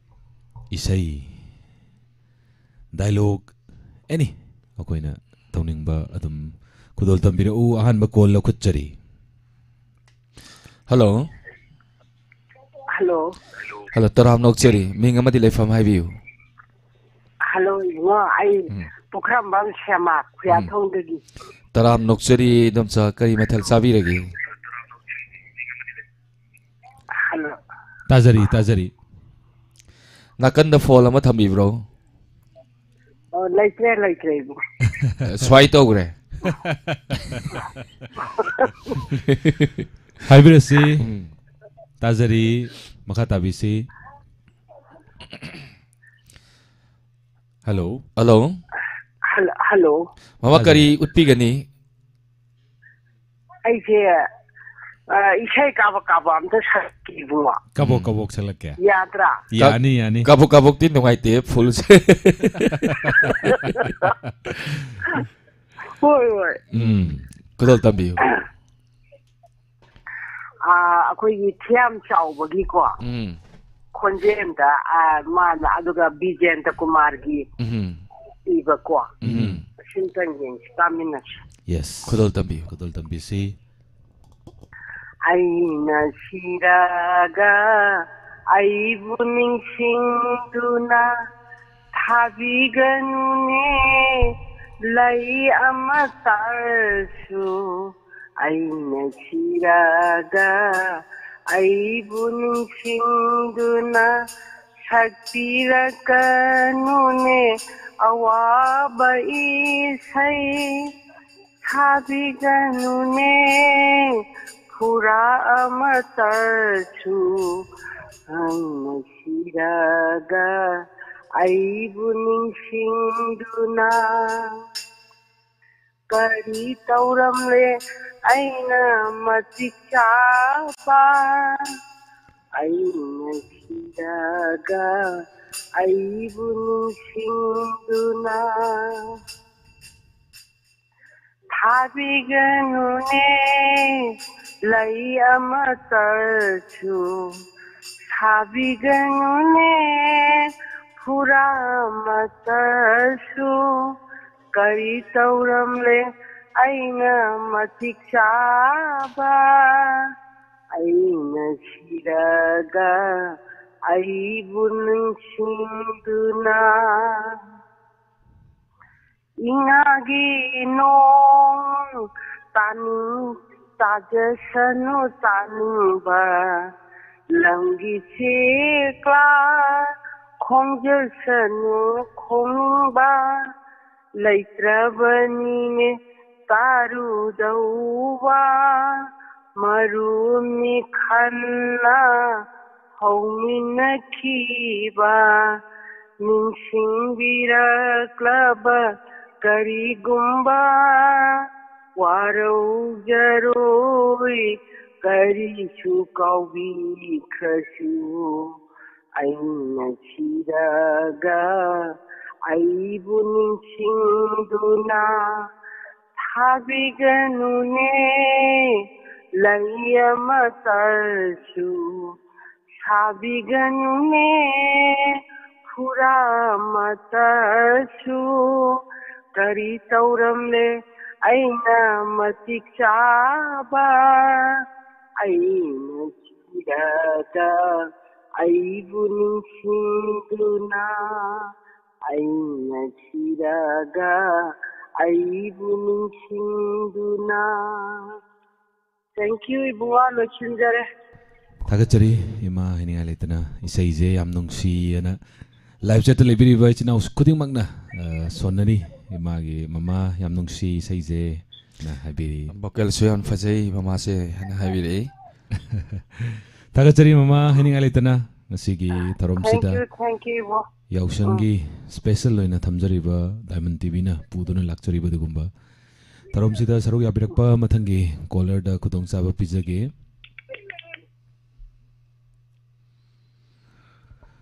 ꯗꯥꯂꯦꯟ ꯑꯗꯨꯗꯤ ꯁꯥꯔꯅꯤ ꯇꯤꯡ ꯇꯣꯡ ꯍꯥꯏꯕ ꯑꯃ ꯌꯥꯎꯔꯤ ꯈꯥꯏꯗꯦꯝ ꯁꯥꯔ ꯏꯌꯥꯝꯕ ꯈꯥꯏꯗꯦꯝ ꯇꯤꯡ ꯇꯣꯡꯅꯤ hello ꯇꯔꯥꯝ ꯅꯣꯛꯆꯔꯤ diamond ꯇꯤꯚꯤꯒꯤ ꯌꯥꯎꯁꯪ ꯁ꯭ꯄꯦꯁꯦꯜ ꯄ꯭ꯔꯣꯒ꯭ꯔꯥꯝꯁꯤꯗ ꯃꯤꯡꯒ ꯂꯩꯐꯝꯒ ꯍꯥꯏꯕꯤꯁꯤ ꯍꯜꯂꯣ ꯁꯥꯔ ꯑꯣꯂꯦꯟ ꯁꯥꯔ ꯁꯟꯇꯣꯁ ꯈꯨꯔꯨꯝꯖꯔꯤ ꯇꯔꯥꯝ ꯅꯣꯛꯆꯔꯤ ꯈꯨꯔꯨꯝꯖꯔꯤ ꯑꯁ ꯉꯁꯤꯒꯤ ꯁ꯭ꯄꯦꯁꯦꯜ ꯄ꯭ꯔꯣꯒ꯭ꯔꯥꯝꯁꯤꯒꯤ ꯈꯨꯅꯨꯡꯉꯥꯏꯁꯤꯗꯤ ꯁꯥꯔ ꯍꯧꯖꯤꯛ ꯄ꯭ꯔꯣꯒ꯭ꯔꯥꯝ ꯈꯪꯍꯧ ꯍꯧꯔꯛꯄꯗ ꯑꯩꯈꯣꯏ ꯁꯥꯔ ꯑꯣꯂꯦꯟꯅ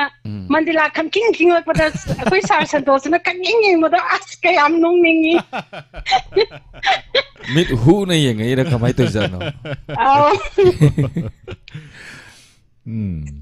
ꯁꯥꯔ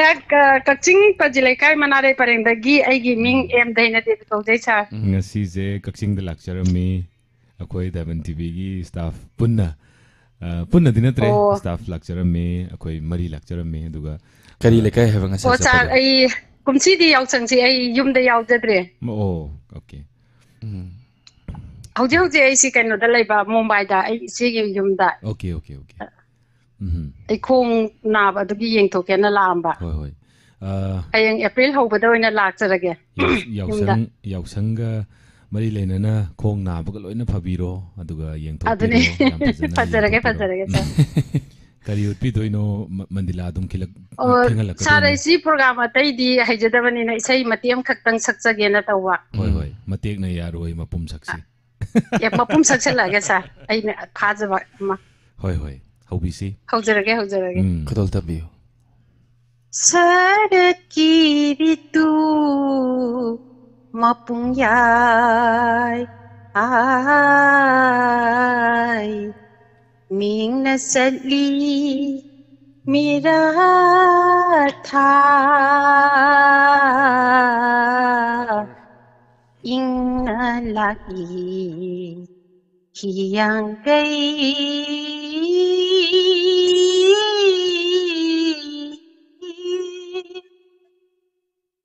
sumang khuding mirawa sumang khuding mirawa thang mai paring diwali pai lila san sin ba Govardhan बुखुरुम्बा Hari उथांग कांजिंबा Hari कोलोय सपन था लाइनिंग परै सिद्न था हरि कोलोय सपन था जोयो जोयो राधे गोविंदो राधे राधे राधे गोविंदो राधे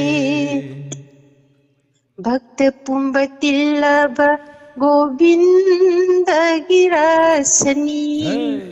प्रेम रस खौरांग भक्त लिसिंग कयाना इखौलांग बकुकनब थमुय पेन थक था इखौलांग बकुकनब थमुय पेन थक था मपुरोय बसेबाद खराय थोंगलामदबी माइ गै थाबना ओंखिबी मिंगो छिगो चाकौ था लाइदा अनंग नायदना मपाम लंगदम पंजथा जोयो जोयो राधे गोविंदो राधे राधे राधे गोविंदो राधे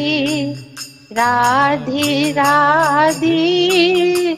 गोविंदो राधे लोइसिन्दरगे सार थागतरी हाइनि हाइतन थागतरी मिंगौजे सार हाउ हाइबिसि मतम याउसनसिगे मरि लेना बाइसै मतेम तक सचलमगे वारुबि बयादेको सार आई याम पामजबा सकपिसि बलदमबिसि तेंतकना थाबल पाइबा सारगा मिठाई पीबा सारगा कैनो मदि पिनिंगी लौरोय दर पेमा हराव हराव पीरगा खुंबान यौना लंखदी पाखंग इज्जत मांजरी मिमांगदुद सोपजरी कोरियन थाबल सोंबदा मयाय वाइद सोंलमगे मकोक सिंगना सोंबसी वारी साबा नुंगाइते दुहार मुन्नबा होटनबदा सैतुक सार तोक्सनी सोइरकनु तामो सोइरकनु ब्रदर थाबल सोंबा लाक्सगे निंगोल कुतर पाइजगे थैंक यू सार लोचिंदरगे सोइररोइने इदोमसा होरे थाबन चोंबा गाड़ी चांब हौरुरगे यो ताहल्लुरगे थागतरी हाइनिंगालेतना थागतरी थागतरी सर नाबा फबिरो याम थुना फबिरो फजरगे सार बोर्डगे मीसु जरा जरा हेंकलाई प्रोग्राम से सुम नुंगाय हलके याम नुंगायजरे सार पुना मपु थागतरी सार अनि बसु नाव काई लेतना थागतरी अदुगा सार संतोषु सार ओलेन्सो नाप फंगना फजै ngasiदि सार हाय हाय थागतरी यावसम होय बेरो इसै सु फजबा म सकबिरौ सार होय होय थमजरे मथंगदा कना मुला कदोरी संतोष मथंग सिमदि ngaiminnaba tare lakti lae कना ओइरिगे बा येंगखि याइमा हेलो हेलो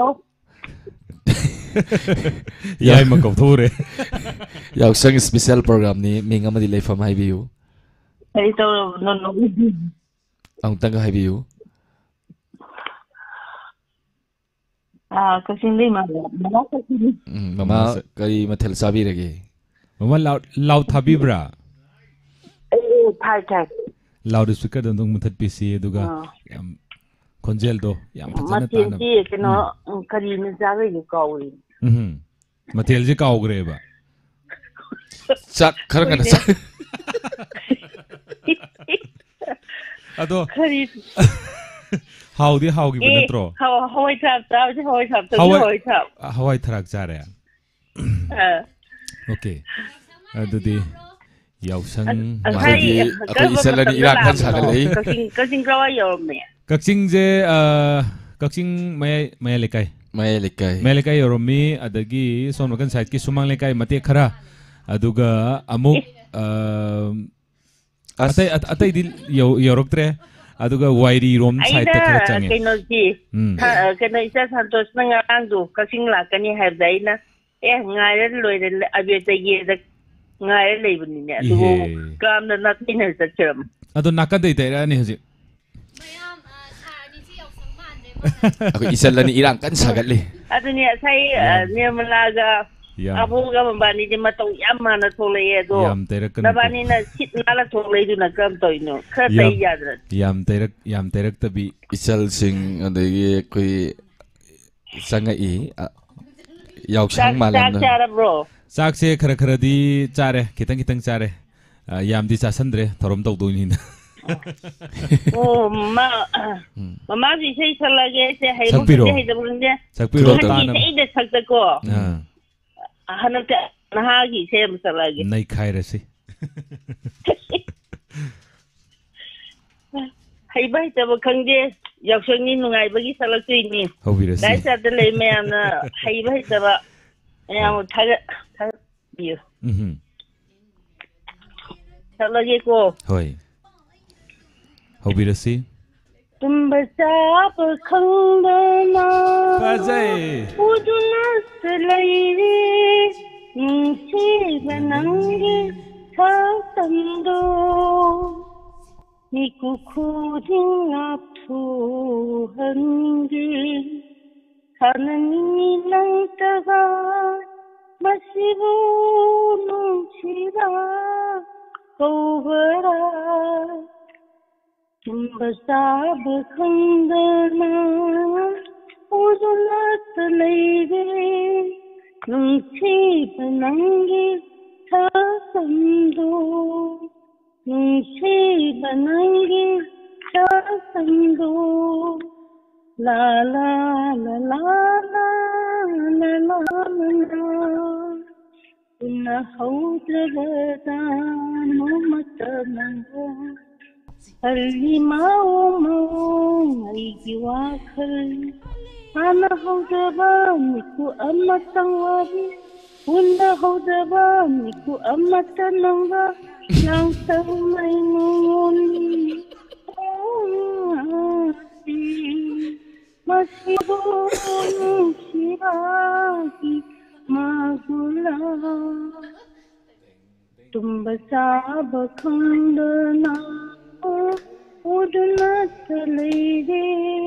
मुसीब नंगी थाकंदो ला ला ला ला ला ला ला ला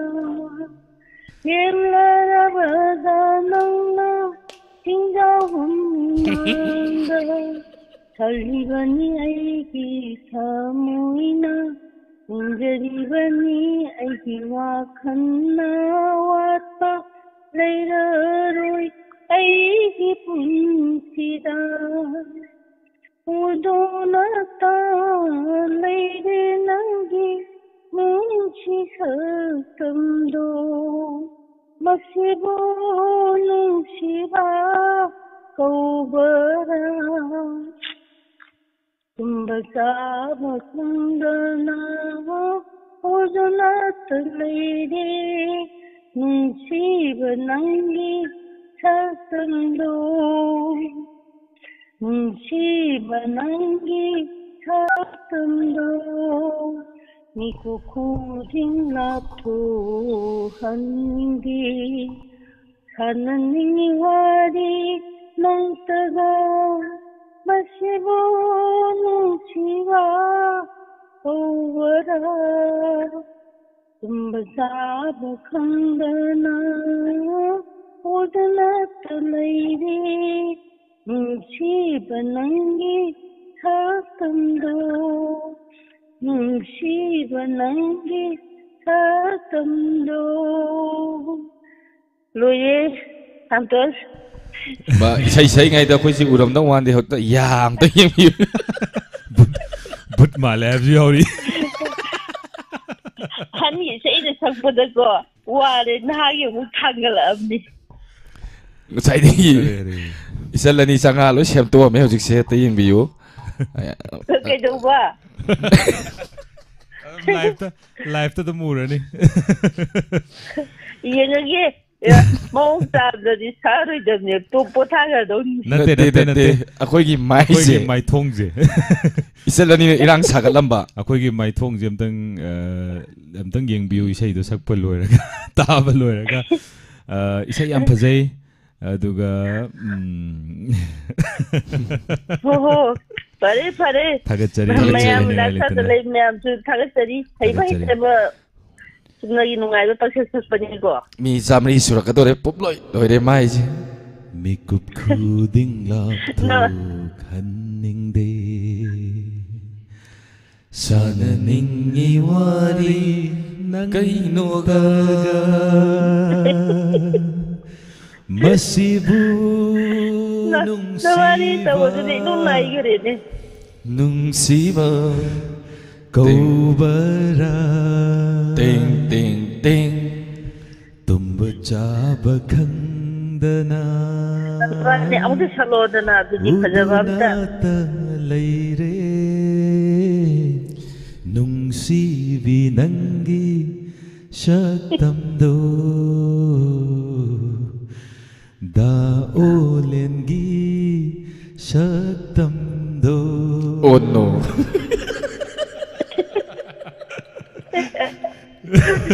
nobody chakso tongde yege ko 타겟자리 하니가 레트나 타겟자리 nungaine asibu nungaige taagi yingedo tolni 이제 비비 빌라나 아이기 마이지 파우더라 얌상 잠깐만요 해로 파레 참아기고 컬러데 구독자 비자리 Purnima सेराम ngasidi sarani se yausang babonggena cham taram nokseri loire hello taram nokseri happy yausang special gi tharom sida happy yausang yamale no koyani yamale inang nupi ani na abe taido yaman kre iche sangita hello aidi isai haite dialogue ko bayadro yae dialogue yaroi isai sakadawni phagi tobunida dialogue tobiro ai nei isai salage mate ma du dialogue torake yae ai saladi noi ni no adam sakthara hobisi ai isai saro khalli ikwa ani ubada isay sakta sungamdare yausang matam na lakpasida ikwa anida holy su yam naman kare aroy bini dialogue taurage ko siamjan sajalaga tabisi ako ma hendale lila yengun sida isay yengun hat nói lại thấy cái lôi đi ai diamond gì nè dạo chân exhibition gì program tàu đi xí giao gì cái nói gì đó nó lù đê nói cái nào nó hậu đó cho luôn ai còn là lạc che nói cái thà bần tụi tôi yên ninh đê của cái thà bần che coi nó trộn quá mà nè đê mà yên ninh đê cô nói trộn chặt cái đó chặt rồi cái này khăn đê ai program giao gì nè phone phăng đi ngay ai để khu bi cái chết tiệt si phone je phange ra ka program ya kan noin hai bu doi ya dori bni adu ga chat ke hoji ki kaino je khang de isai ju ai di yeng de lila kai de legi ngo lila oi ni yeng je isai ne na hanjan sai ima di sai yeng de isai bo dom tam chu ya lila na phai lila do kai de legi na dum hangu lila oi ni yeng cha chi ko ai program yau khi ge sai dagi program ki phone tau bata khubi ga se loi te abani dagi maira chu mithi tara bani namadi ko lamjen chelu bagi aduna ai lila yeningi program yau ni ko aduna noi ai ngonda wa chakat ngang kano lila ai program yau raga ko na khana chi na ko gi do hello ताजे इसे मका चतबियो Hojik tawribasi karino khangde thaban chongbane na tawbaga lagi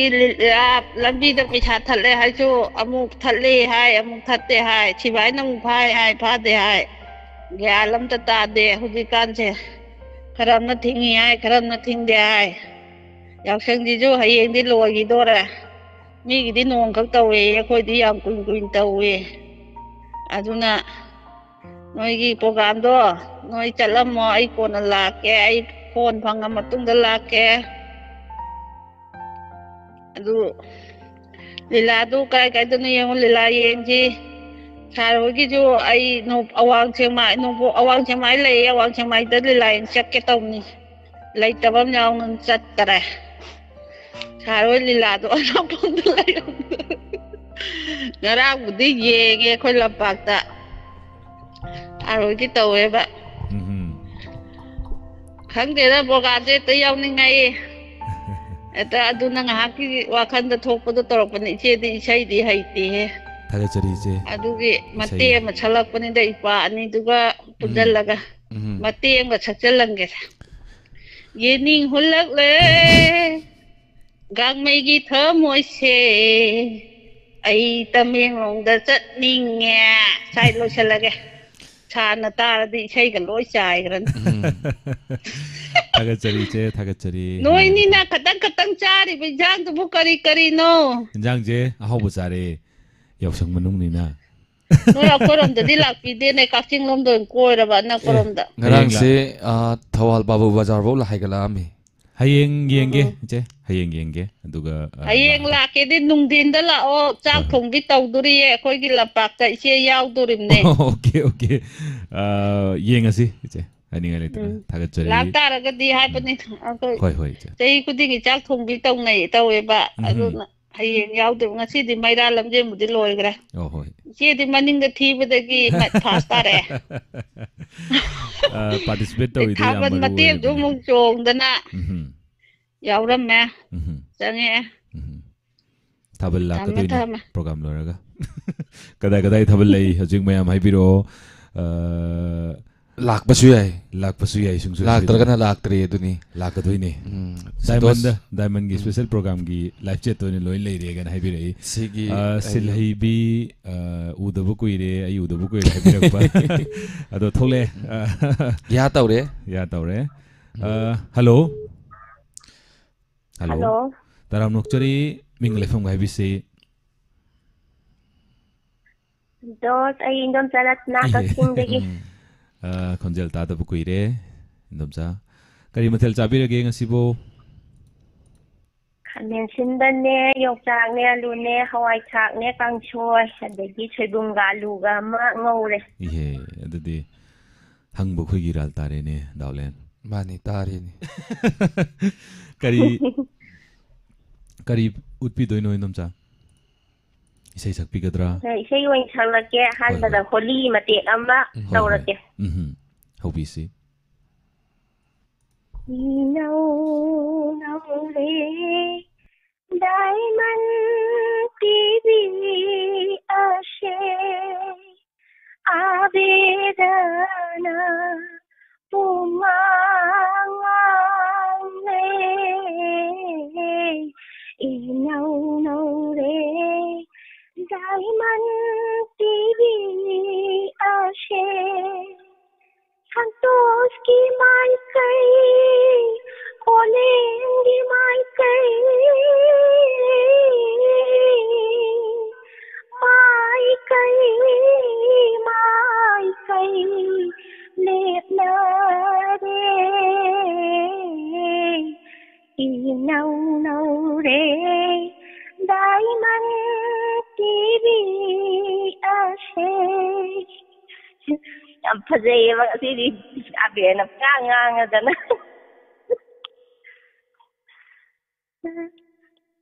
ꯏꯁꯩ ꯍꯧꯔꯛꯑꯒꯦ eco ꯁꯣꯏꯗꯦ ꯁꯦꯝꯕꯤꯌꯣ ꯍꯧꯕꯤꯁꯤ ꯅꯨꯡꯁꯤꯕ ꯇꯝꯕꯤꯕ ꯂꯥꯛꯄꯗ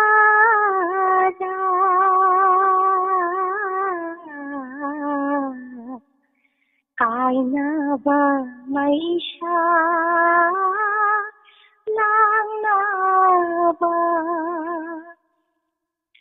नुशीबा तंबीबा lakpara kainaba maisha lanaba thamoi dalai man oinaba latluba murti oiradara nungsiba tambiba lakpara kainaba maisha lanaba ahinokil animakta tum basab khanda kari ahinokil animakta tum basab khanda kari nangi dama khallo bada punchi shintha kaunure sana potkum khallo re o nungsiba tambiba lakpara kainaba maisha lanaba kana laite taibang shida thamoi irang pubinaba kana laite taibang shida thamoi irang pubinaba nang talatli khanglam dani wadaba aigi punchina kanagi damata hingliba nungsiba tambiba lakpara kainaba maisha lanaba thamoi dalai man oinaba latluba murti oiradara nungsiba tambiba lakpara kainaba maisha lanaba Cinderella Thakachari nine isai yam phajana khudol tambire aduga live chat ta leibiri ba mayamna chu thakapire Santosh inau na bhajai ko nine gi isai se sangdam nafam leitraba haitarene sangdam ningai leitraba ne thakachari nine ngasi de live chat ta leibiri ba mayam se pajara ro ge caller do ina chance bijara ge waro biroi thakachari thorong biro po isai ma khudol tamjara ke Santosh kuni chu ngasai ayuk tagi koise chachabani ade call se hall da thamjage call paibiriba hall da thamjage aduga isai amtang khudol tamjage waro isai ma hek loibaga call paijara ke nom line da ngatang lebi si waro biro marakta babinong history kamai paduino dong ngasi timing ji da history kamai paduino na hangbirei je wahang do angka pheloi adubu sentence amgatang na hairamge satra na hangakpanina oja moirumnina khumninge badum mitta uraga pau haidi plane paire e habdo plane do mitta u second bombing job Imphal ga hairasi second world war gi aduna adumaina mitta uraga पान मोहन से video लेबनी channel अदुमाइना खर दम येंबिरो अदुगा येंसिंग असिदी तंजा साररोय हाइबगी मतंग अदो इसे हौसी करम बिसेनो असिसे येनिंग हुंतोकदौनी येनिंग आन हुंजिरा हमगी कोई कोई चलुबनिना कइनो कइनो याम येनिंग हुलक्रमिना तो हुंतोके सरसो जी लीला सही है लीला द स्टेज सही है तामोने सकपगा अखोइने सकपगदी थाकसे याम वांगना याम खेना दोइने हेतरे अदुबो बदल तमजबनी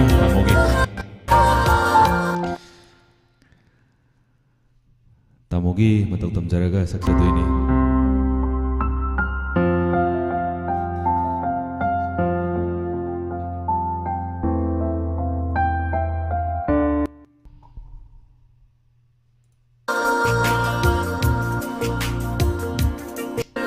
समझगे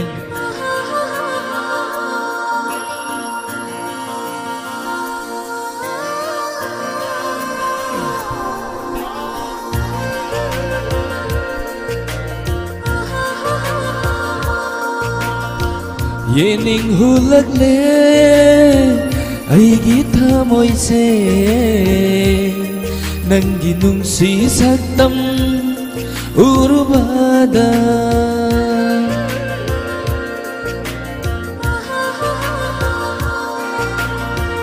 ये निंगु लगले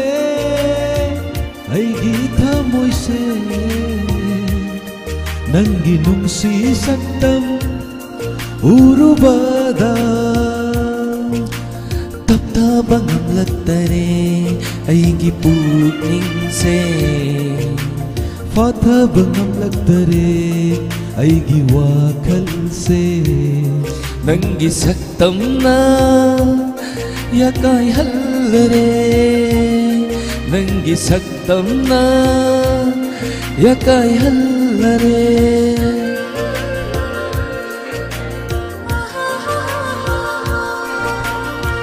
ये निंगु लगले अइगी थामोइसे नंगी नुंसी सक्तम उरुबादा नुंसी सक्तम उरुबादा मरक्ता हैप्पी याउसन हाइबिरक्पा हैप्पी याउसन टू ऑल अदुगा सेफ होली होली कोइना यावबा मतमदा पुनः सोईदंगामदना अदुम यावना बोनसी थौरी चिंगबा मतमदा फजना बोनसी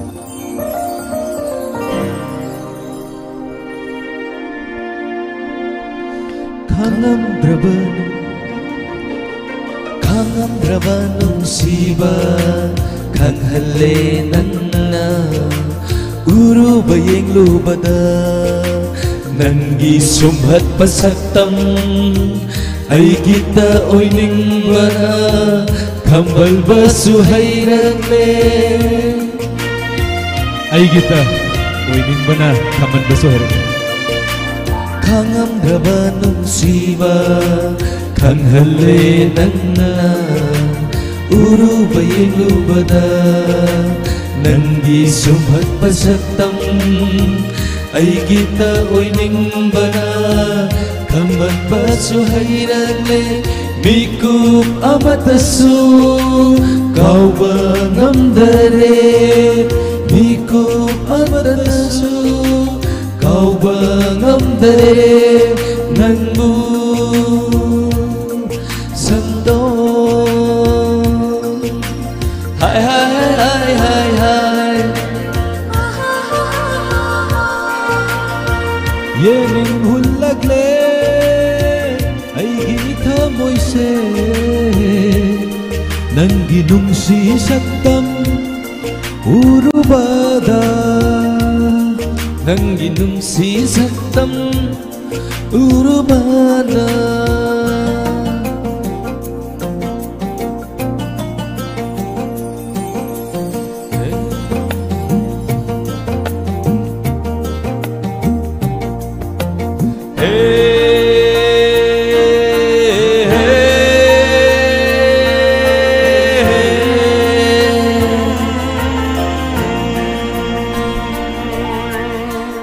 Inglaba malang sa humlak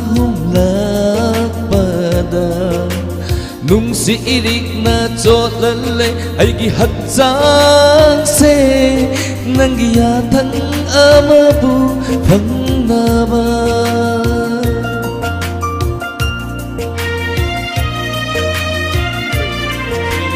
Inglaba malang sa humlak pada Nung si irik na chotlale ay gihatsang se Nanggiyatan amabu pangnaban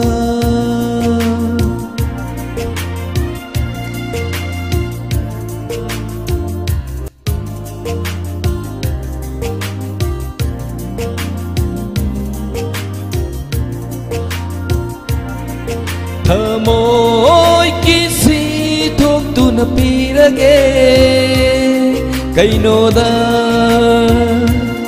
Kainoda Hai hai hai hai hai hai Yening hulak le Aigi thamoy se Nanggi nung si saktang Urubada Tapta bangam lagtare Aigi waking se Fata bangam lagtare Aigi wakal se Nanggi saktam na Yakai hallare Nanggi saktam na Yakai hallare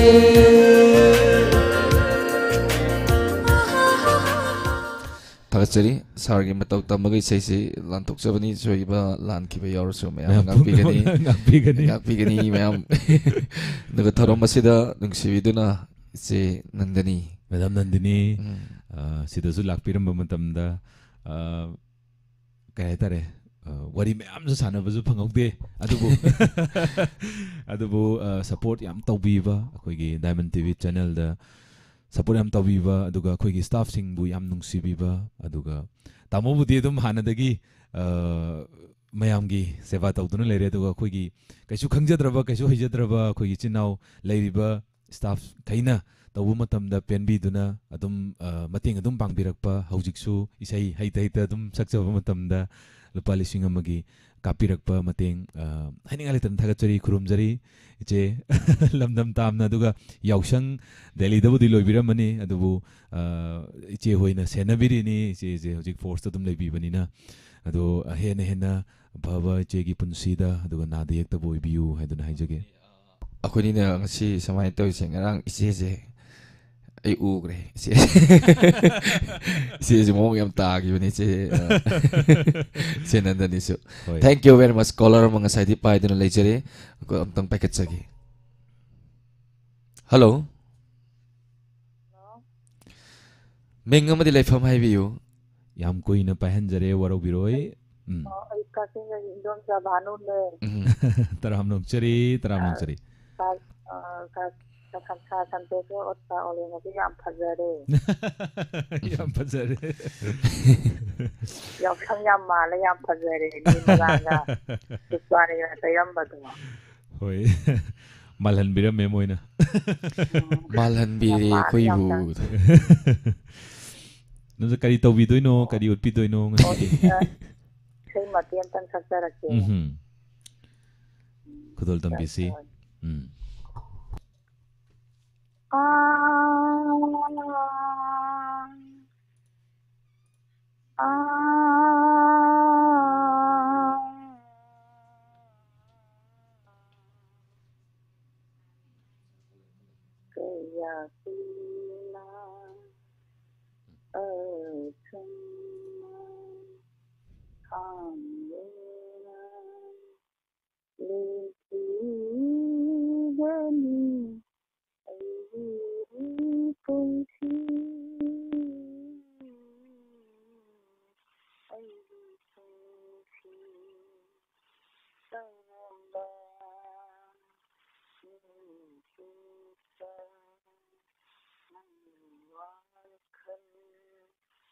hello hello hello hello ताजद्रे खतंग हौना सकपियो खितंग तप्पे खितंग हौना सकपियो ते नुंगाई थादोक देनी ऐना नंगी वाखल थादोक कया तीना सुना खांगना हिलरो तनागी मकादसु हायरो पुनी अपाम्बसु idom tara lil horage khan horage apam shinu thalaba aisi taibanda asubu terna थादोका ऐना नंगी वाखल थादोका कया तीना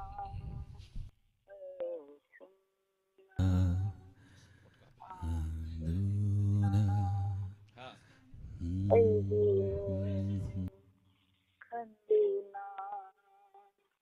namnan bama isaisu yana phajana sakpiri aduga akhoi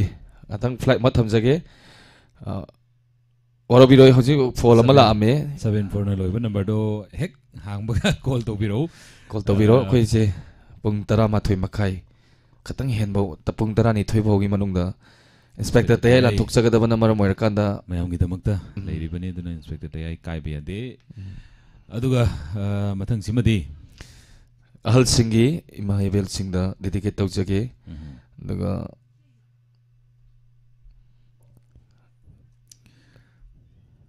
silorga mu ichal puspa hoi chang pagi ngatangai na ni santos aduna phone je ngatang off thamchira okay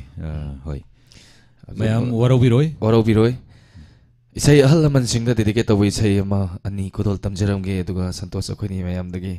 miku khra lap thokjage Inspector Tay da mu punna mu thengmin na si isai ni katang kodol tamjarake khon se sire wara de mi ji khon si ngasai dagi ai ahal singda dedicate tawjage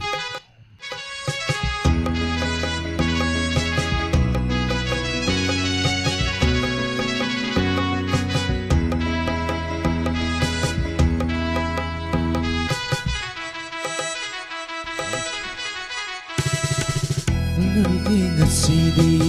sanarugi kumhaidum laknarugi ngasidi sanarugi kumhaidum numidang wairam nungsiki kanhalugi itiktum numidang wairam nungsiki kanhalugi itiktum laknarugi ngasidi laknarugi ngasidi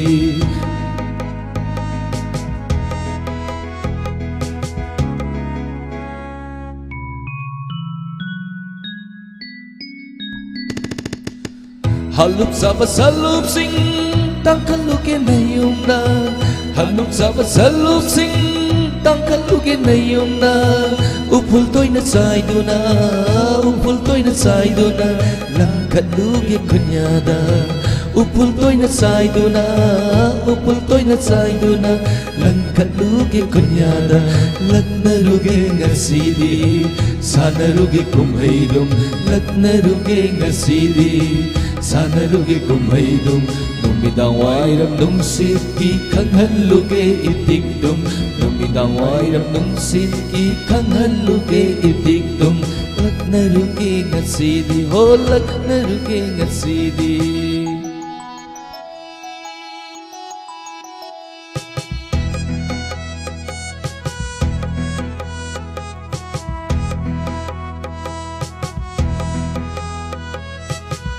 lekol khuding sangduna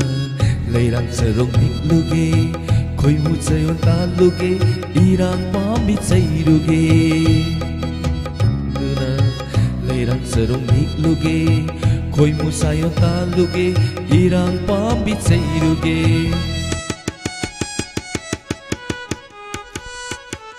nuja sayo lagdagi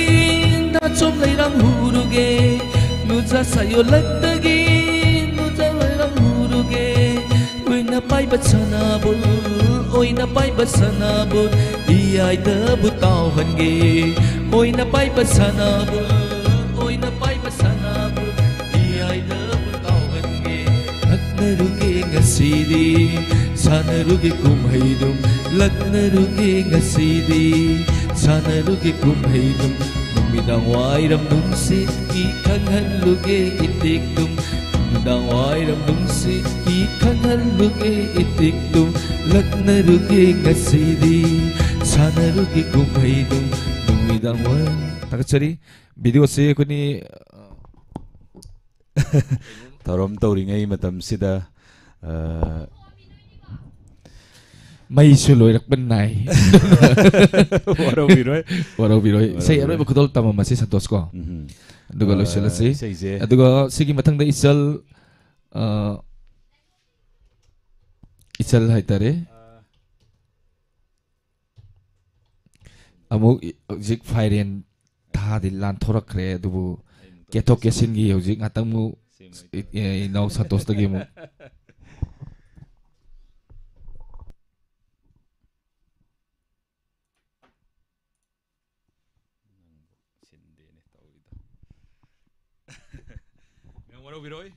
Technical problem kita dum lay yawi dubu mayam gi kai tana ba mayam puna dum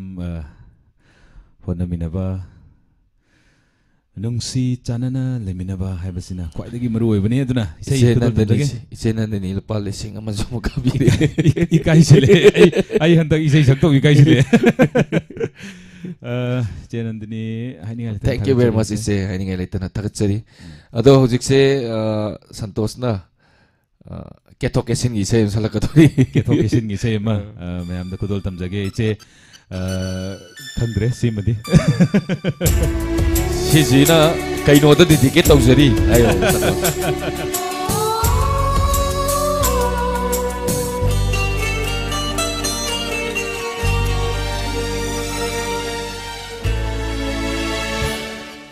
Nagnakewa Shaktando Viral thagi luhongba Jatlamdai ki matamdo Mera thagi Sanarai Yengbada Onthokna Ninthi jairang ho Nagnakewa Shaktando Viral thagi luhongba Jatlamdai gi matamdo Mera thagi sanarai yengbada onthokna ningthi jairang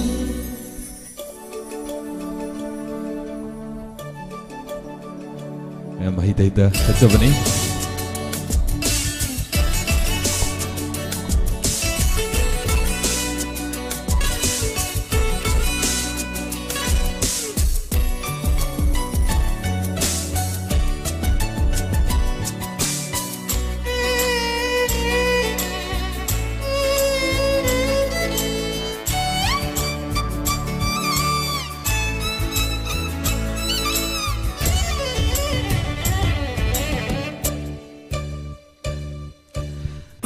Janda apawafi kwandana thamba laiko maitai ki fizne diwani tagi mairi parengum ningthi jai janda apawafi kwandana thamba laiko maitai ki gizeni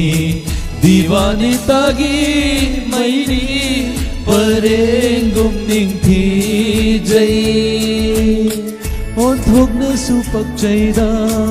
On thok na su chunaida Nung sivi nangi mai thokda On thok na su pak jaida On thok na su chunaida Nung sivi nangi mai thokda Yeng bada on thok na ning thi jaida O nanna kena thok lakpado viral thagi lu hongba chatlamdai gi matamdo mera thagi sanareigum yeng bada on thok na ning thi jaida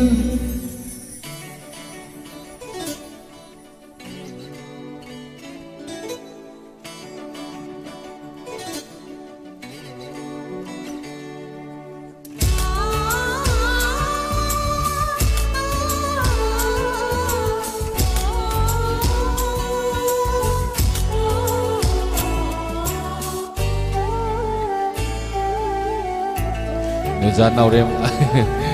Pajabi on gawin matang ni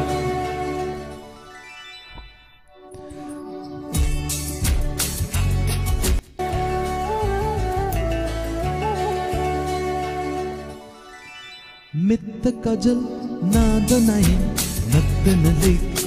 tangang bichimbali na tunda na chandan kokhatta singkhira visambul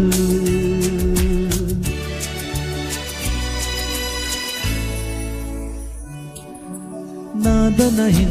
natta nalik tangang bichimbali na tunda na chandan Kokhatta ningthira visambul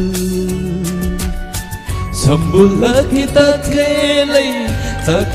na somduna ningthi jare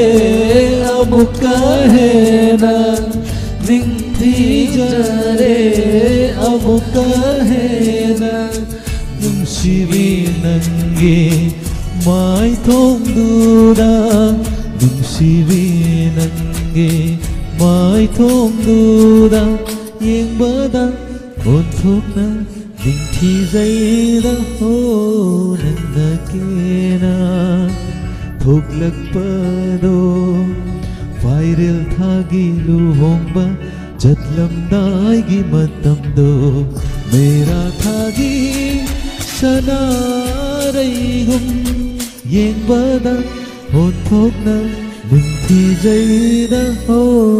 nanna kena saktamdo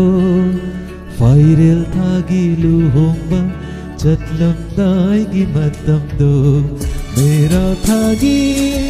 sanareigum yeng bada on thokna ningthi jaida Thagachari haningai kaino tole na me yeng bada ningthi jai abirna habirai ado kijai hai ro ningthi jai habani yeng bada ningthi jai kijai hai tawre thamoi kai bai sei masa ma che thamoi kai bagi kayarak isal se isal puspa ga inau edition ga sang tore hojik ready le ri sem tanga sakpi go nai ri sem khudol tamjaram ge aduga kayam kai rage me da dawlen gi thamoi sibo as khangdi ni kayarak hanna kai khraba matungda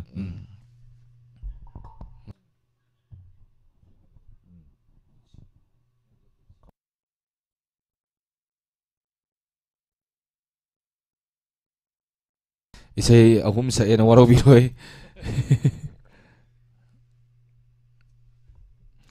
isai ama khudol tamjaram ge aduga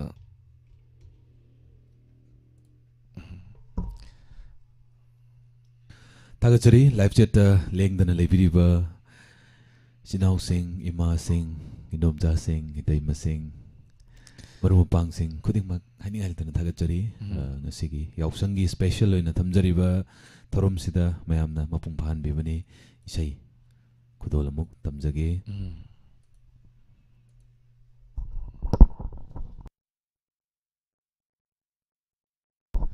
mayam punna lengdana laibibi dongta haningal tana thagachari aduga ngasigi khusemgi radio app ta Tabiriba sing busu haningal tana thagachari aduga GTPL cable network ki khuthangda yengbiriba sing haningal litana thagachari channel number 981 amadi 996 ta yengbiriba sing MCTV gi thagachari isai khudol tamjarake soibala ma yorsu mayam na ngakpi gani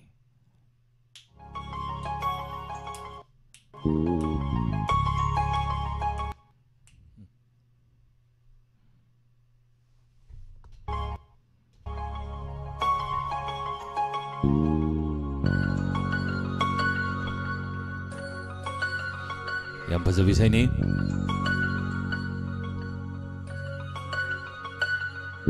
Punsing agla punsing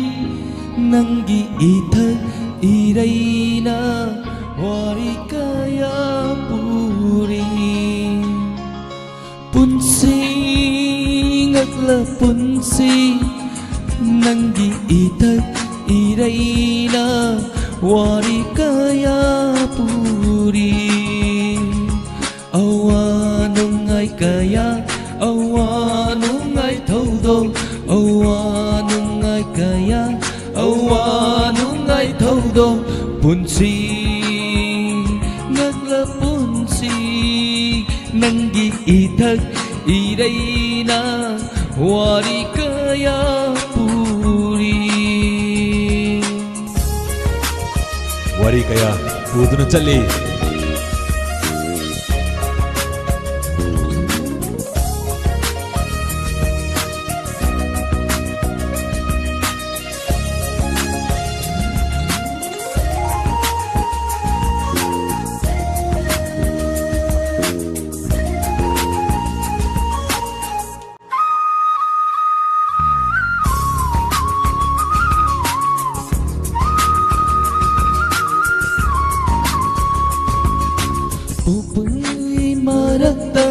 harau mathoi kahalle kaya dasu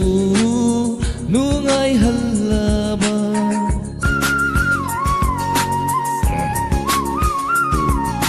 pokpasi bagi marakta harau mathoi kahalle kaya dasu nungai hallaba bagi marum su kapalli natraga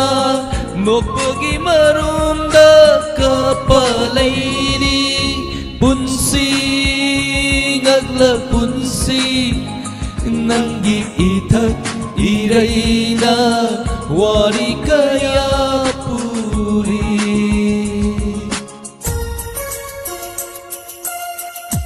Isai asina Santos Rafani mayam lagi laptop sage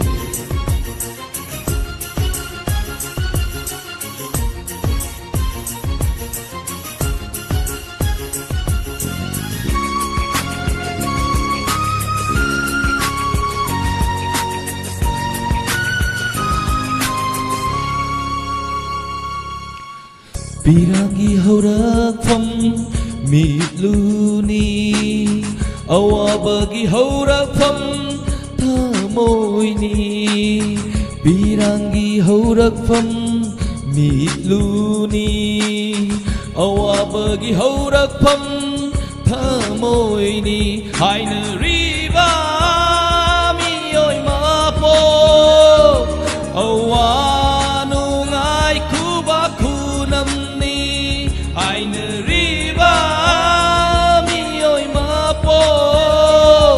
awanungai kubaku namni punsi ngakla punsi nanggi ita iraina wari kaya puri Isai se ahum saladi mi taning arroy mati ama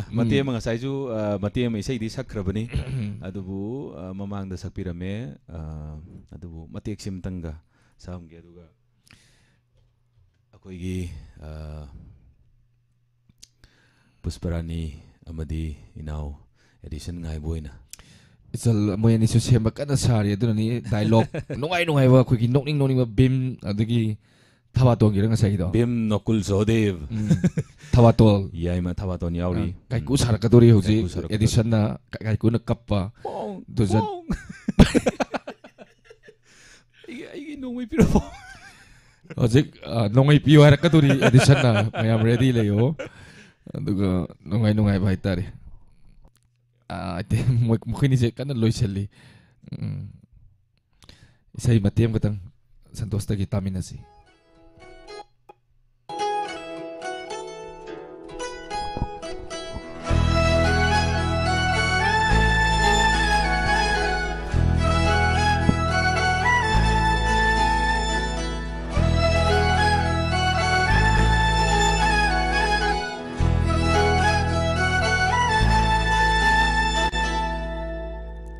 Wakalgi Aurak famoy bana Nong matasu Kaudra bana hapu Ay nakaram na ning singgani Janging tauge Kaladuna Imit ase Uisila basu Nang tagisatang uriba Amoy da lotuna Laikraba na haku Amoy da lotuna Laikraba na haku Mafam kadai da tirugani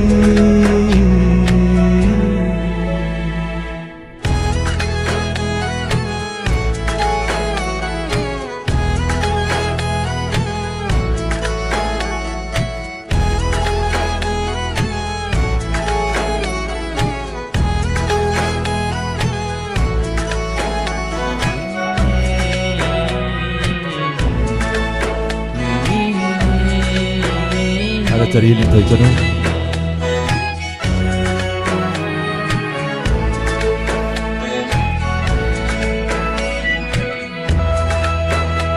Tagu tanikla thawang lagta nong madona bema thajani pukning warak tabilay chilna thamoy isatam sing yeklari Tagu tanikla thawan lagta Nong madul na bema thajani Pukning warak kabilay chilna Thamoy isatam kabu yeklari Koy rang naraba ahing se Khamduna le bhalage gasini Inata sumna Famladuna ay hingsigi fajar saktam sing mapungfahan biraro nahana ay ngatay do ay sije tay toy santos na tay toy kagat cari ram jibanata ay banate sautam jabane no sa lema ay sinapi na malaman eh hi mayang gipen na bataw ni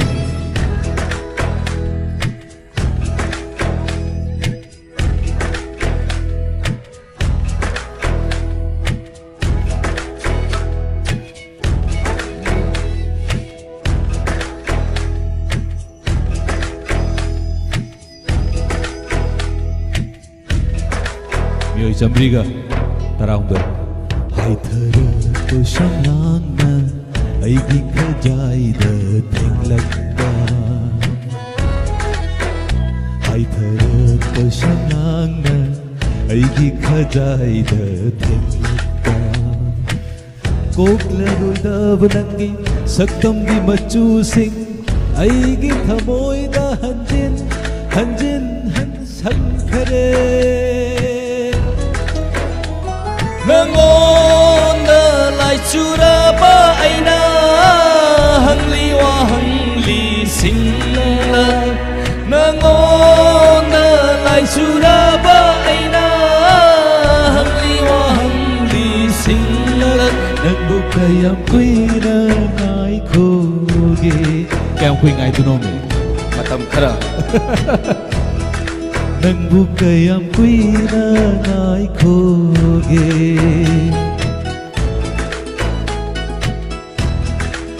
ꯋꯥꯈꯜꯒꯤ ꯍꯧꯔꯛꯐꯝ ꯑꯣꯏꯕꯅ ꯅꯣꯡꯃꯇꯁꯨ ꯀꯥꯎꯗ꯭ꯔꯕꯅ ꯍꯥꯟꯕꯨ ꯑꯩꯅ ꯀꯔꯝꯅ ꯅꯤꯡꯁꯤꯡꯒꯅꯤ ꯆꯥꯡꯌꯦꯡ ꯇꯧꯒꯦ ꯈꯜꯂꯗꯨꯅ 이미 아세 위슬러버수 난 거기서 걷는 우리 난 거기서 걷는 우리 다같이 산티블라 라이션 액팅 야야 그래 예쁘게 변만 나이드래 제 무비 지롬 나이비락 빠두부 마탕기 얌 레이리 아코이는 로이디 얌 레이리 하이따래 Thank you very much ngasigi live chat leibiri ba khudima nipi mali ꯌꯥꯝ ꯅꯨꯡꯉꯥꯏ ꯄ꯭ꯔꯣꯒ꯭ꯔꯥꯝꯁꯤꯡ ꯑꯁꯤꯗꯤ ꯍꯥꯏꯕꯤꯔꯛꯏ ꯊꯥꯒꯠꯆꯔꯤ ꯃꯊꯪꯗ ꯑꯃꯨꯛ ꯏꯆꯜꯂꯅꯤ ꯏꯆꯜꯂꯅꯤ ꯑꯃꯗꯣ ꯏꯆꯟ ꯑꯣꯟꯊꯣꯛꯇ꯭ꯔꯤꯉꯥꯏꯀꯣ ꯏꯆꯜ ꯑꯃ ꯀꯧꯁꯟꯖꯔꯛꯀꯦ ꯉꯁꯥꯏꯗꯒꯤ ꯀꯅꯥ ꯋꯥꯠꯂꯤ ꯃꯌꯥꯝ ꯒꯦꯁꯇ ꯇꯧꯕꯤꯌꯨ ꯑꯗꯨꯒ ꯏꯅꯥꯎ ꯑꯃꯒ ꯀꯧꯁꯟꯖꯔꯛꯀꯦ ꯃꯤꯠꯁꯦ ꯌꯥꯗ꯭ꯔꯦ ꯍꯥꯏꯕꯤꯔꯦ ꯁꯉꯥꯄꯝꯖꯟ ꯌꯥꯔꯣꯏ ꯇꯨꯡꯒꯤꯕ ꯄ꯭ꯔꯣꯒ꯭ꯔꯥꯝ ꯑꯣꯏꯅ ꯌꯦꯡꯗꯧꯅꯤ ꯇꯨꯡꯒꯤꯕ ꯌꯥꯔꯣꯏ ꯑꯩꯈꯣꯏ ꯋꯥꯒꯖꯥꯠꯅꯤ 434 ꯃꯤ ꯂꯩꯔꯤꯁꯦ ꯑꯗꯨꯒ 미오이 짬브리가 군트라가 머리 레이리 아두가 숭소이 소이드나 다야이 나시기 에피소드 숭소이 소이드나 프로그램세 핵 로이버가 난 독자가 아둠 난 독자라가 동니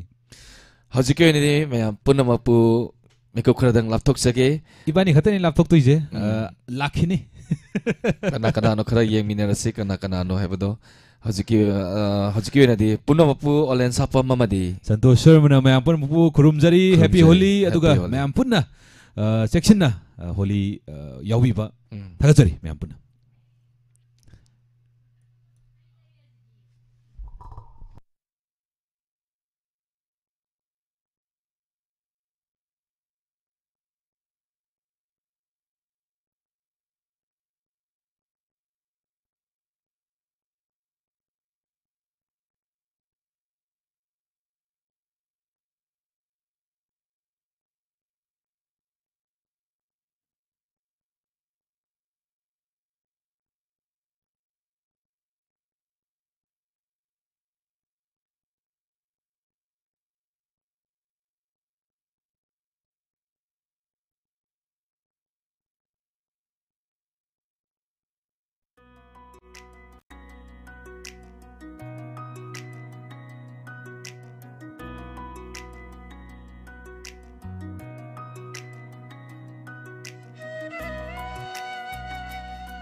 तो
Ipalauni Yansida Ipulauni Yalasi Taram noksari mayam pumnama amuka hana ipaga ngasi ahanba khoi khulangang kaugi bani program sida ado lotion basu ipa khoi ni na ta dori bra kainom tawri mayam se irang ama kainom mi taw tawi ko ado mayam se lengdana leina ba kai kai tawsige aduga color sing gi su ngasai dagi nungai nungai ba mayam ama khoi side dagi dum tari adai di khoi sar sing dawlen adai santos yam nungai ni sei mayam ngang dagre ko do kay no yeng se khoisu aduga mayam na su kay tawbirak page habdo mo yeng minase mingdi panjadre taram noksari khamba toijam binodini khomdram nene ibung Shakespeare hai hai nuja leima aduga babe jana iche topam aton sa ihin bi yumnam Indomsa Ratana Taram noksari mayam sagakpam anjan ado kolara mayam ko in hol toraga lay bire nga side gi lokhat sagi Hello Hello Taram noksari ngasi yafaraba nungaraba numisida thenglaba matam sida thengnajaba kana oibiraba no minglefam amutang haibiyo Miss ai babli gi mama ni Happy Yausang. Happy Yausang, thank you. Isay ngang bigadra mama dialogue to bidira. Babli do holi say sakani yan oy do holi pijon sela gala e am chana re kotan paira uibe ma.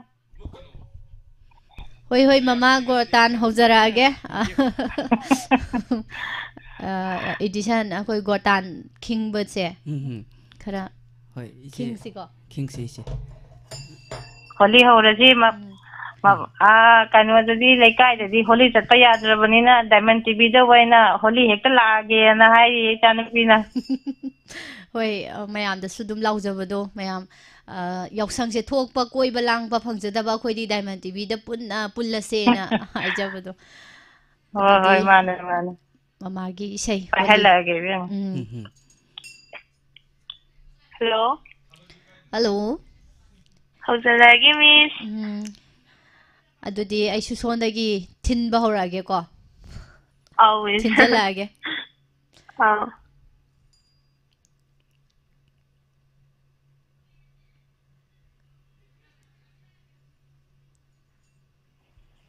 Hari bol, Hari bol, Hari bol, Hare Hare.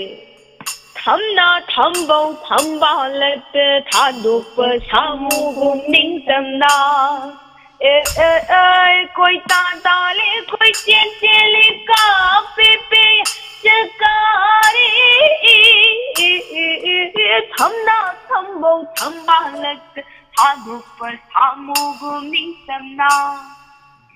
Thamna thambau thamba lakta thadukpa chamugum ningtamna Koi tantali koi tentili kapi agera Thamna thambau thamba lakta thadukpa chamugum ningtamna Haki singdolo ti hai palai pan maluma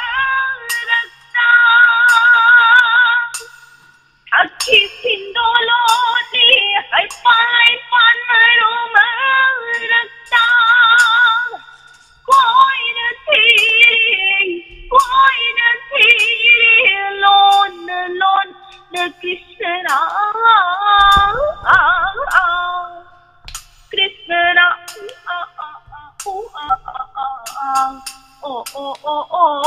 Radhika Bhupal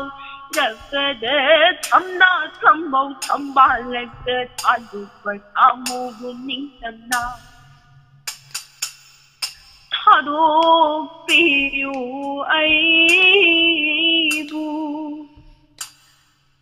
Nungsi Khamandedo Nangi Pukildo Thadupiyu Aibu Tanau una upayu sa thakal Upting huri chunga kokil kundil Tanau una upayu sa thakal Madhavi uri rinungari Tanau binarase pom sát Nari nom Hairi ki ghumna Tanau ngakal Tanau una upai ushalakal Madhavi uri rinungari Tanau binarase Madhavi uri rinungari Tanau binarase pom sát Nari pom sát Nari Madhavi uri rinungari Tanau binarase pom sát Nari nom Hairi ki ghumna ki ghumna hairi Tanau una upai usalakal Nauzai phazai brinda Avirana Ungamamle Nauzai phazai brinda My kay naine My kay Krishna ye my kay da Krishna tari Radha ye my kay da Lalita Vishakha My kay naine My kay Bairi birasta na jairi Thambalu thamna na yomkhre Bairi birasta chli joy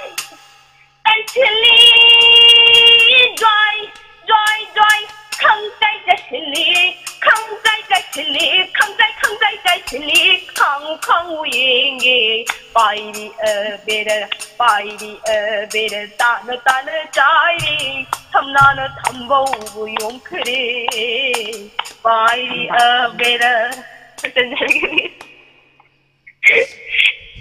Nungai ra kan Isai beng maya na soi kre Kaisu kaide Ngakhtang sum nungai bani ko Nasida lai gi thoramni soiba phatte khote habdu leitamni na kaisu kaide soisanu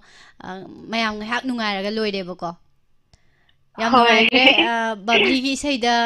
edition akhoi ni su yam nungai hore Thank you Sai edition je ko tan ba thing bi re ꯑꯩꯁꯨ ꯕꯥꯕ꯭ꯂꯤꯒꯤ ꯏꯁꯩꯗ ꯑꯍꯥꯟꯕ ꯑꯣꯏꯔꯒꯗꯤ ꯑꯍꯣꯏ ꯆꯦ ꯒꯣꯇꯥꯟ ꯈꯤꯡꯕꯁꯦ ꯉꯁꯤꯅ ꯑꯍꯥꯟꯕ ꯑꯣꯏꯔꯝꯗꯧ ꯃꯥꯜꯂꯦ ꯑꯩ ꯈꯟꯕꯗ ꯒꯣꯇꯥꯟ ꯈꯤꯡꯕꯁꯨ ꯍꯩꯍꯧꯔꯦ ꯌꯥꯝ ꯅꯨꯡꯉꯥꯏꯖꯔꯦ ꯍꯣꯏ ꯏꯁꯩꯁꯨ ꯐꯖꯕ ꯑꯃ ꯇꯥꯍꯧꯔꯦꯕ experience ngasi kay mathil charge babli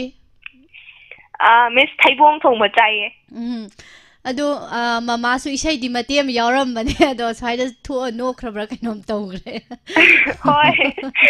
ai isai meg soibu adum chok thon no lai tokhe hoi yam nungai re ngasi simaina ko mayam ngaktang orsu awa pothamina dana nungai ba ko sigum laba yausang kumhai sida ngasi mari ni chankhre hayengdi kumhai se loirani manipur gi oinadi ado atopa jaga da khoi gi india gi atopa jaga da di adum numini ni humni gumda adum loina haiba pausu tai ko ado manipur da di numit manga ni se dum chathabini ado hayengdi loirani do loidingai mamang sida kum amagi amuktang lakba festival se khoi myam na nungai na asumna pangthok mina ba se yam nungai ba phawe thagachari babli Hoi miss, thank you. Thagachari. Good night. Good night, miss Samari sir. Good night. Thagachari mathangi caller da khudong saba pijage.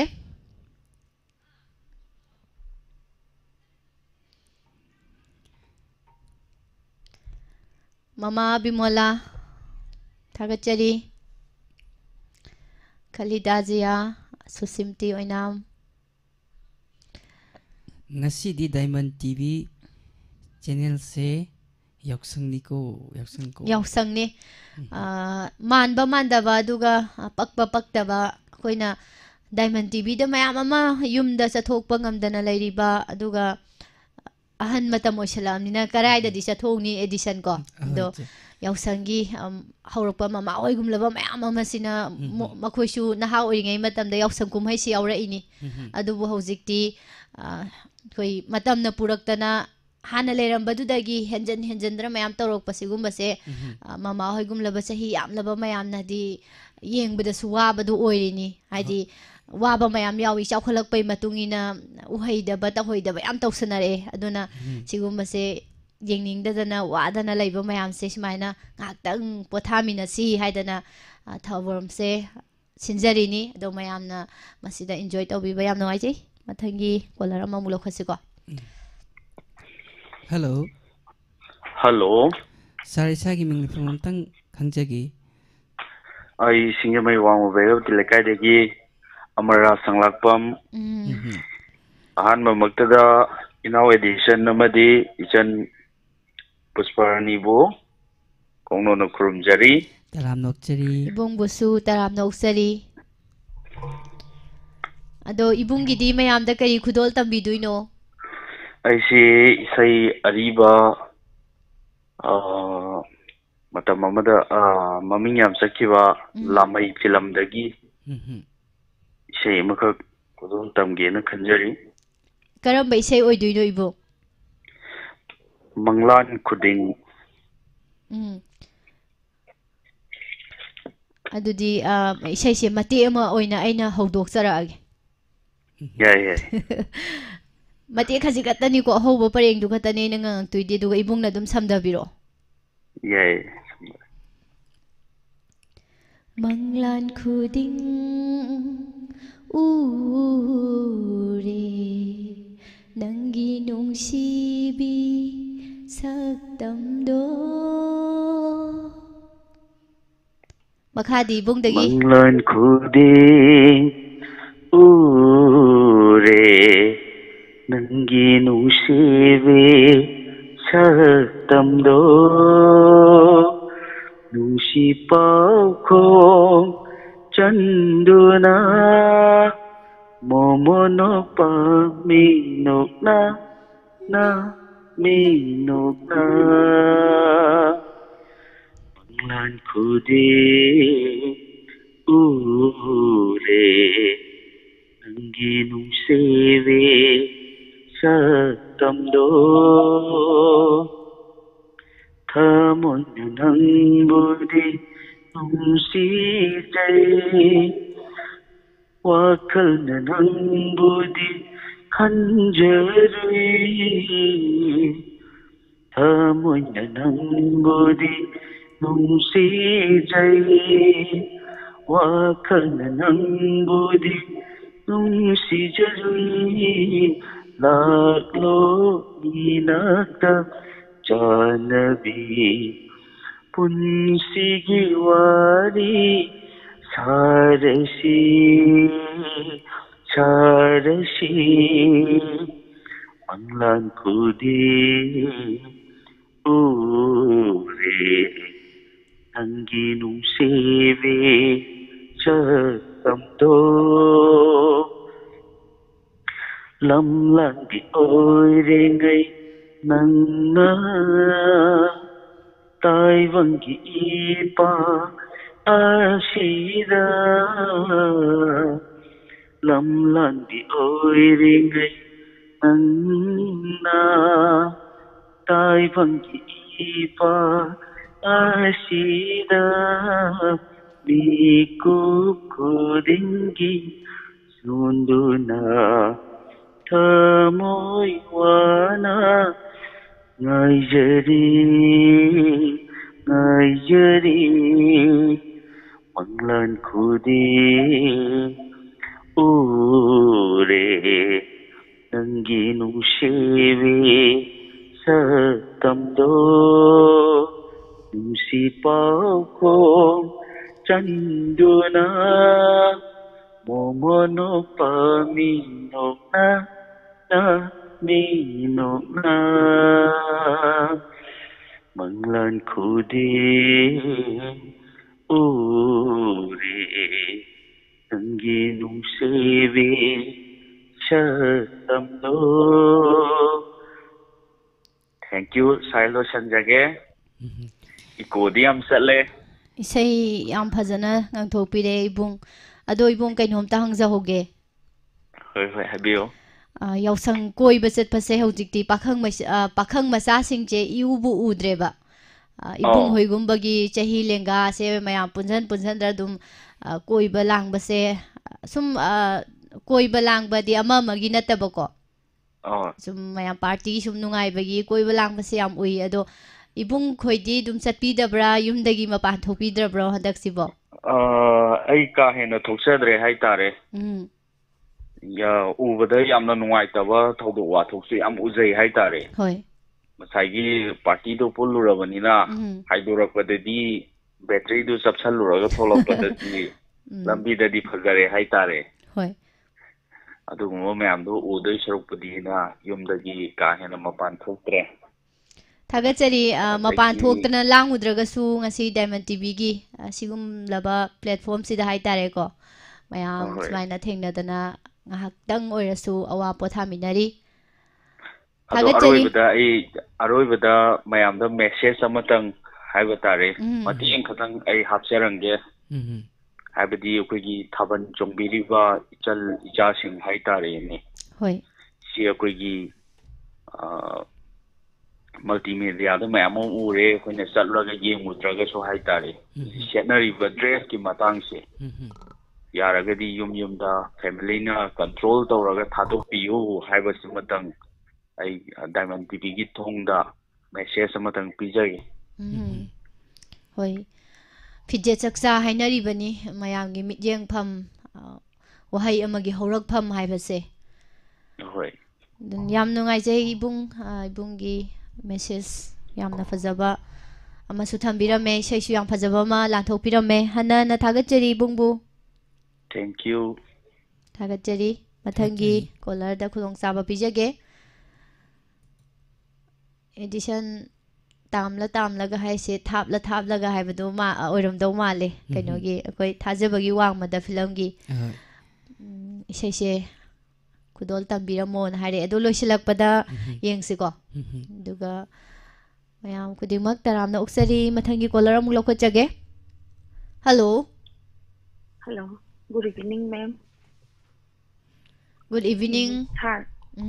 Good evening. Hi, edition ga Mr. Nasi happy holiday. Thank you. Happy Holi. Happy Holi. Madam. Kay mathen sabi lagi madam.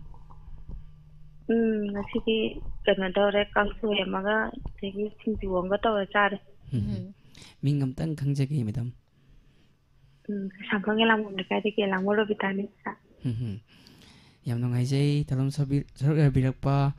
ꯀꯔꯤ talent ꯎꯠꯄꯤꯒꯗꯧꯔꯤ madam ꯏꯁꯩ ꯑꯣꯏꯅ ꯁꯛꯆꯔꯛꯑꯒꯦ ꯈꯨꯗꯣꯜ ꯇꯝꯕꯤꯁꯤ ꯃꯦꯝ ꯃꯨꯠꯇ ꯊꯝꯕꯤꯌꯨ ꯍꯣꯏ ꯍꯣꯏ ꯉꯧꯔꯕꯤ ꯃꯥꯏꯊꯣꯡꯒꯤ ꯑꯉꯥꯡꯕ ꯈꯖꯥꯏ ꯆꯨꯝꯊꯥꯡꯕꯨ ꯉꯝꯖꯅ ꯀꯣꯜꯂꯕ ꯄꯤꯁꯨꯝꯃꯅꯤ ꯂꯨꯔꯕ ꯂꯥꯏꯖꯗꯒꯤ ꯍꯦꯜꯂꯤꯕꯤ ꯅꯪꯒꯤ ꯃꯤꯠꯁꯅꯥꯅꯤꯅ ꯂꯨꯅ ꯇꯨꯃꯤꯟ ꯌꯦꯡꯂꯛꯄꯗꯤ ꯀꯔꯤ ꯄꯥꯎꯈꯨꯝꯅ ꯆꯜꯂꯤꯕ ꯂꯣꯏꯕꯤꯒꯤ ꯃꯅꯥꯛꯅꯤ ꯂꯨꯅ ꯇꯨꯃꯤꯟ ꯌꯦꯡꯖꯕ ꯋꯥꯍꯪꯁꯨ ꯍꯪꯖꯈꯤꯗꯦ ꯄꯥꯈꯨꯝꯁꯨ ꯆꯟꯖꯈꯤꯗꯦ ꯂꯧꯁꯤꯡ ꯂꯩꯕ ꯄꯥꯈꯪꯉꯣ ꯅꯨꯡꯁꯤꯅ ꯇꯧꯕꯤꯔꯅꯨ ꯊꯥꯕꯗ ꯎꯔꯨꯝ ꯊꯤꯖꯅꯤ ꯁꯤꯃꯩꯁꯥ ꯂꯥꯡꯖꯅꯤ ꯅꯤꯡꯁꯤꯃꯩꯁꯥ ꯂꯥꯡꯖꯅꯤ ꯅꯣꯡꯆꯥꯛꯀꯣꯂꯣꯏ ꯇꯈꯤꯅꯩ ꯑꯣꯟꯊꯣꯛꯅꯕꯨ ꯄꯛꯆꯩꯗ ꯂꯩꯔꯥꯡ ꯇꯈꯦ ꯂꯩꯅ ꯈꯝꯕꯟꯖꯕꯤꯅꯤ ꯍꯩꯅꯝ ꯂꯩꯅꯝ ꯄꯦꯜꯂꯤꯕ ꯕꯁꯟꯇꯒꯤ ꯃꯥꯂꯪꯕ ꯅꯇꯧꯗꯣ ꯈꯜꯂꯛꯇꯨꯅ ꯅꯣꯖꯥꯏꯅ ꯆꯣꯡꯀꯦꯜꯍꯟꯕꯅꯤ पाखं को लोई मालंबा कनाना बुथोन बनो नौने नतौने थोंना बुचा नैदा इमरौ लेबा छाहुंदा उंदोक सही मतागुम नियो लेगी ना चौकेलन बनी हौबा Chauba, una homa, khambanjang, na tawing gilang na bani, nang jakiba, iransing, ngapiyo ko nung sibi, ngapiyo ko nung sibi, ngurabi may tongi ang bakadai. Tumthang ngamjana kulaba pisumani duraba laijatagi hendibi nangi misnani na luna tumin yinglakpadi eri pakhum no chaliba em ngasi de walking race lubada khon galoi tare nopada yadre ngasi walking zen bada awa walking race yawa ꯍꯣꯏ ꯌꯥꯝ ꯐꯖꯅ ꯉꯥꯡꯊꯣꯛꯄꯤꯔꯦ ꯐꯖꯕ ꯏꯁꯩꯅꯤ ꯊꯥꯒꯠꯆꯔꯤ ꯏꯁꯩ ꯐꯖꯕ ꯑꯃ ꯉꯥꯡꯊꯣꯛꯄꯤꯔꯝꯕ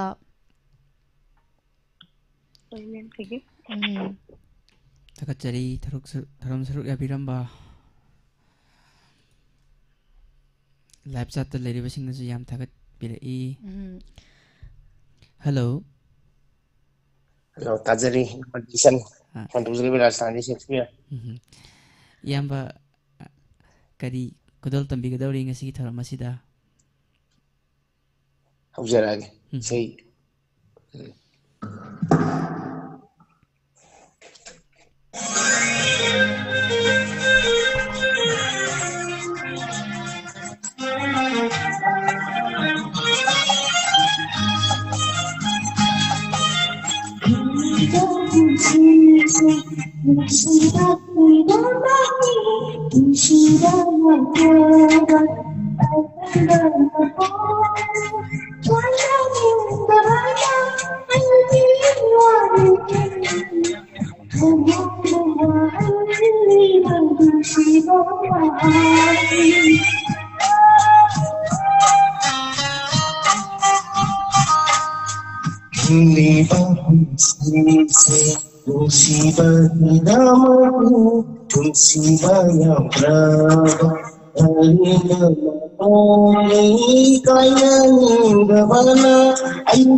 Edition isai si taraga kaikuga mandaga urak padawna tawdra. Ahoy iche. Ado inamaga ibunga na isai saklakpagi sakdam do yengningba phawdro. Yam yengninge. Isai si sakpa loira sum mamangda sudum inamaga ibunga se isai dum sakminaba su yawgre. Isai si sakpa loira kanda kari comment pinage ibung. Haibadi Ibunga inamaga se isai sakpa loigredana ko sakminaba loigredana ko aduda ibunga inamaga gi reaction do adubudi thoidokpa reaction leiteda haibadi comment gam ta pirakro ibunga inamana comment gam ta pirakro comment pirakpa je fajaragana fajai thirgana thi simangai ke ade soide ibungna soide bu harsu daidi ibungna bu inamada nanga sagi do soide gana sum leidana ko tathok tasinga taunaba haitare oi adu budi adu hiji paugi di adun bagi di thoidongna soigraga dum soigra mathangda fajana adagi fajagi ba performance oirgana hojiki dagi hena ba sum haitare na hoi adu last na ingondagi man hen to reisine gai je hai yam nungai di banana kandagi karaoke ma tharaga torokpado yam nungai hoi अदो इसै मतेंग ख काई gi साउ gi को मतेंग माइ थाबल gi ओइ बम का होय हौबिसि याम पुलि साउ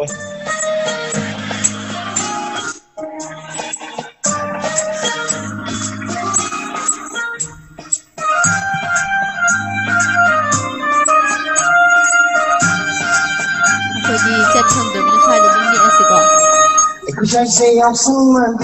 I breathe sound like something, and I think I love with the hero. Kusa say I'm so mad, I breathe like something, I think I love with the hero. I'm so mad, I think you're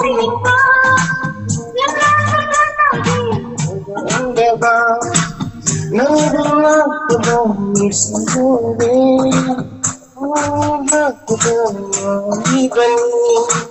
Nauri aidi nangi na tauda namba phauga bawa khanduda Nauri aidi nangi na tauda namba phauga bawa khanduda O nangi laikai da bunaram da butenga patricia sano nangi na kutmanga aidi mai da kena taidiro nangi laikai da bunaram da butenga patricia sano nangi na kutmanga aidi mai da kena taidiro Tagatsari matangda ayang pul sakjage Tagatsari bung amadi namabu haningai leitana duet song ama sakta biramba akhoi swai su yaw sangdi du malabani mayam thagachari edu mayam gi marak thatlaga isai ma asai gi isai ma khanbira kibado thapla isai se mate ma saktok se ko ahoi che isai se mayam na live ta khanbirak pe isai ni hana su mayek se adum sum panghang dadim ngangjai adubu chap chana saisakwa makti natramnina phajana di thogloi soikiba lankiba ngasigi live ta mijek dabiriba loina khusem radio da tabiriba tv channel gi khuthang di engbiriba mayamna pukchal chaw na ngakpi gani kudol tamjage isai mateng matang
Nuksibi nangi, nuksigi lanana, pulsinbiri aibu.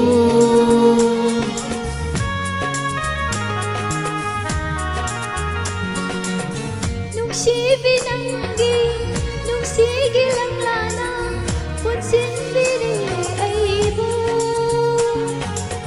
Ningsing lakpada, ay ko'y nigiwari. Ako'y nigiwari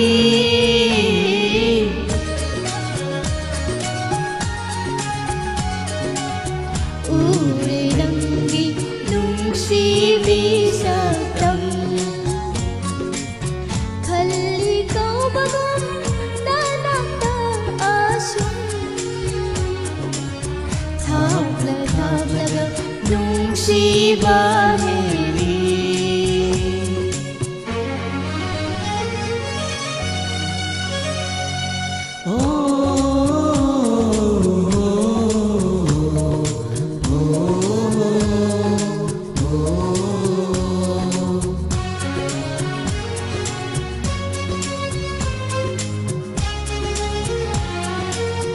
मेरा गिटावल मेघला बथानिल हियांगगी पूर्णिमा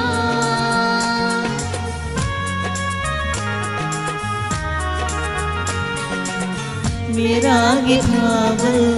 मेघला बथानिल हियांगगी पूर्णिमा हेंदे तारे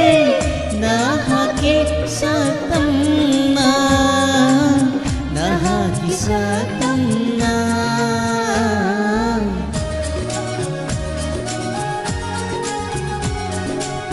hili nantana hajaba punga tazai tawaina nahaki kudin thapla thaplaga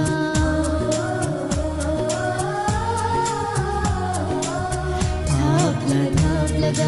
nung siwa hili tamla tamlaga ding singwa hili uri rangi nung sibi sakam hili nantana fajaba pumwa thapla thaplaga nung siwa hili Tagajari ngasigi live chat tagat pirakpa panuapu isai ma saktok pagi nungai basu lay ado mayam da sudum phawbirangani kanbirak beisai ni mayam da kanbirak padagi isai sima khudol tamba phangjare masigi damakta su hana na tagajari mayam bu adudi caller gi muktamina arsiko mathang se Hello. Hello. Taram na uksari ngasigi yausang special program thorom sida thenglaba matam sida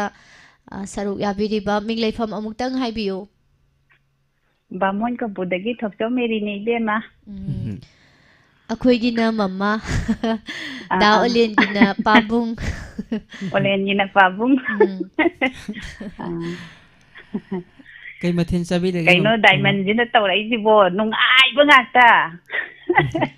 mama sibauda yam watli bani nok kana yengi ni nungai ba nga emi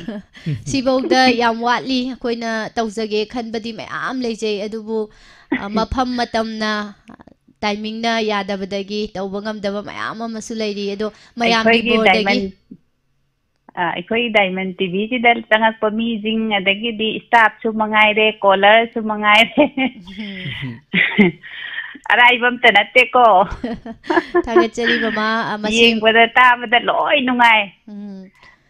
masi pumnamakki credit ti mayamda oina pijage mayamna support tawbibadagi siyauna ngasigi thak sibauda sangjan jaba ngamjabani mayamna support tawbiramdragadi nusibiramdragadi akoina tawjariba khudima arembani haidana thamjage mama thagachari mamagi oiba talent di mayamda kari oina khudol tambigadori kainogi akoi upagi ngarangi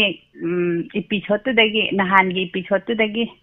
mate amtang amatang tawge aduga isai amtang ga sakke hoi adudi mathak mathak tami mate amtang hoi yam haite ba hoi yam na nungai ba mate amtang ipana tawudadi yam nungai khudol tambisi mama haujarakke Punchiba ngasidi maning laikai da thabal lai hai thaban chatsidana tanaba tawsi chakadamni chonggadamni adubu aidine block semdoini as noigine block semba noi sum block semba dane toilet ta phamingai da block semmuni ko as yar he wathi di nangyu kaino khangde lateda sum noigi block semba haido hai mayam amada tawre hai mayam as noigi hang bangam deda noigi hai mayam de ubada nangdi haitamnina kala inine nangdi adugumbadudi kaita khangdamnina ivem side loisalageda haidre ꯍꯣꯏ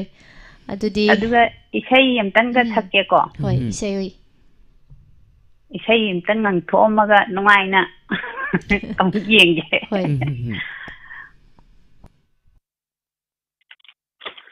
ꯀꯨꯟꯖ ꯕꯤꯍꯥꯔꯤꯒꯤ 이세이 까이너버기 이세이 엄청 삭게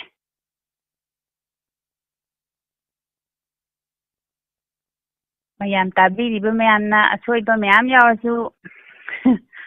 ꯑꯗꯨꯝ ꯑꯩꯈꯣꯏ ꯏꯃꯨꯡ ꯃꯅꯨꯡ ꯃꯁꯦꯟ ꯊꯛꯅꯕꯅꯦꯅ ꯈꯜꯂꯒ ꯑꯗꯨꯝ ꯇꯥꯟꯅꯁꯤꯀꯣ ꯍꯣꯏ ꯍꯧꯖꯔꯛꯑꯒꯦ 세가이라 피제 세빠도 사티 피니 오이호바도 빨린 반토 까이나바기 나때 नुंसीहैतबी मालनी ने माना सिगाई रफिजे सेपदो जाकनी फीनी ओय हो बदो पलेन पंथौ काइना बागी नते नुंसीहैतबी माननी ने माना लाथोकी इफमदगी माना तरानबा मिजेंगा असंबा थौदोक तुमाना लाथोकी इफमदगी माना अरानबा मिजेंगा अचंबा थौदोक तुमाना ऐना अंगौबा माना महारानी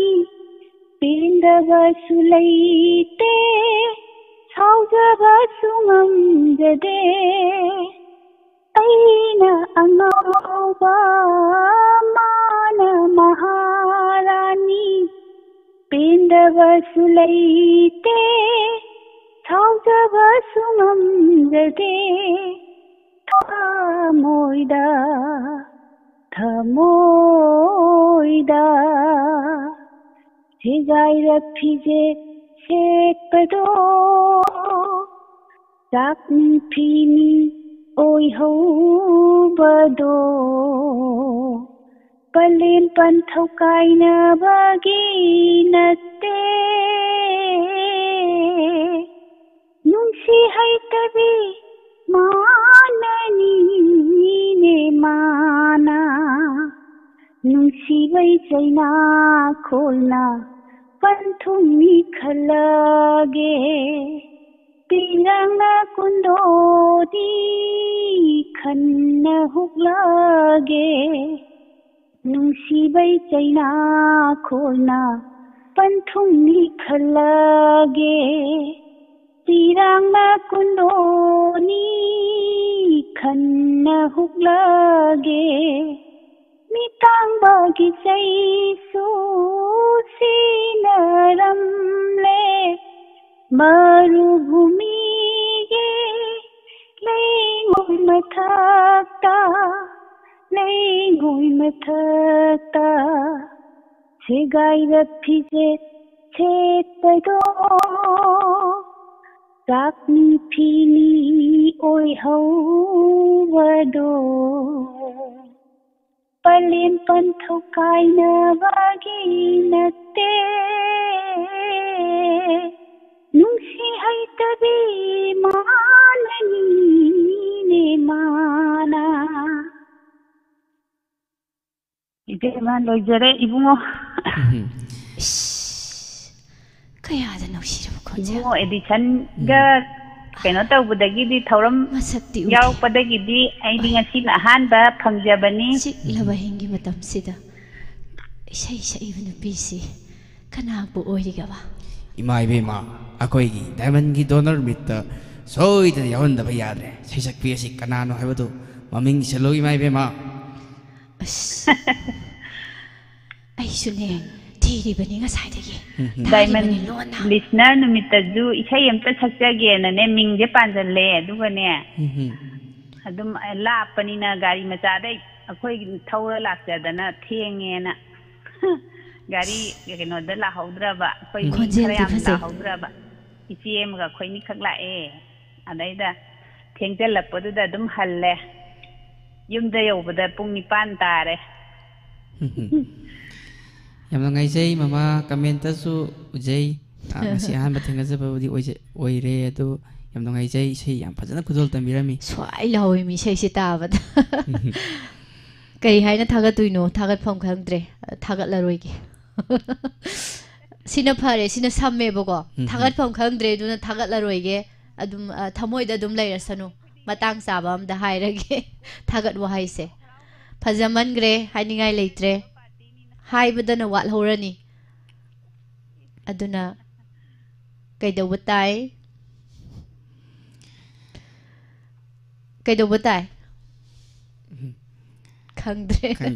khangdre yamno ngai jai tham saruk abiramba live chat leriba thajade mayamna asumna tharom sida yam phajana ko saruk yabi bai sei su dialogue tawrasu yam phajana thajaru daba kom da nga lei haina badona yam thajadana phajana adum saktok pire saisakpa leiriba saisakpa singsidagi tadana haijin banate da sinthi aini yam phajana ngang thok pire thagachari mama meri mathangi kolar da khudong saba pijage durjadhola sokonira Ipuana saning ise. Anima hekta yabra. Anima hekta yai. Ai busaron haira sirane. Tanzamen jai yenga haira su haira agi. Hello. Hello mi. Taram no usari. Sai di kon hang gani poi tong gat ni trena ni loud speaker thabi bro madam thai loud tharagadi ngang bada mayek sengna tadaba ado yaragadi muthat piro tajare ming leifam dom tang hai biu laisam santilani lab ta leibiba di adum ujaba aduga khonjel oina di pak na taba phangjadaba tiri aina Gold phangakta oti adum oti khonjel khachi bane bi hebi changi bane ko khonjel chi bagi isai saktorpagi taba dungai ba masu hoi hobiro gopi gi mai thonda abire khobang asidi gotan pasalo khangbanam dradune koine silin gopi gi mai thonda abire Panga sonde gopi sina leina sina khangbanam dradune koine yenu koine Sili gopi gi mai thonda abire ya de konti ngai khong tanga nuti khanda ni pagama natina ngai khong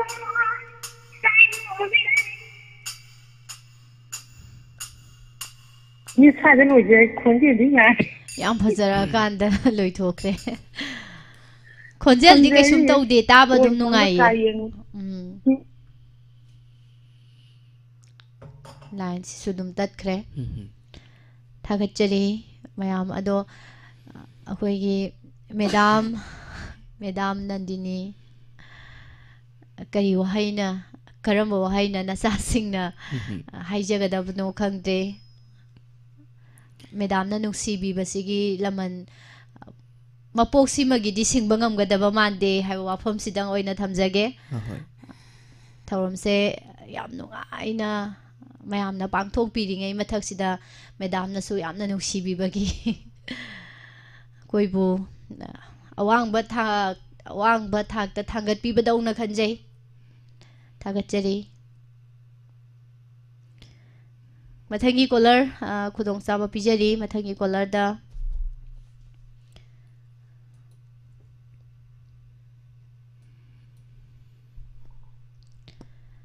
edition ꯉꯁꯥꯏꯁꯨ ꯀꯔꯝꯕ ꯏꯁꯩꯅꯣ ꯑꯝꯇ ꯉꯪꯉꯣꯒ ꯍꯥꯏꯔꯒ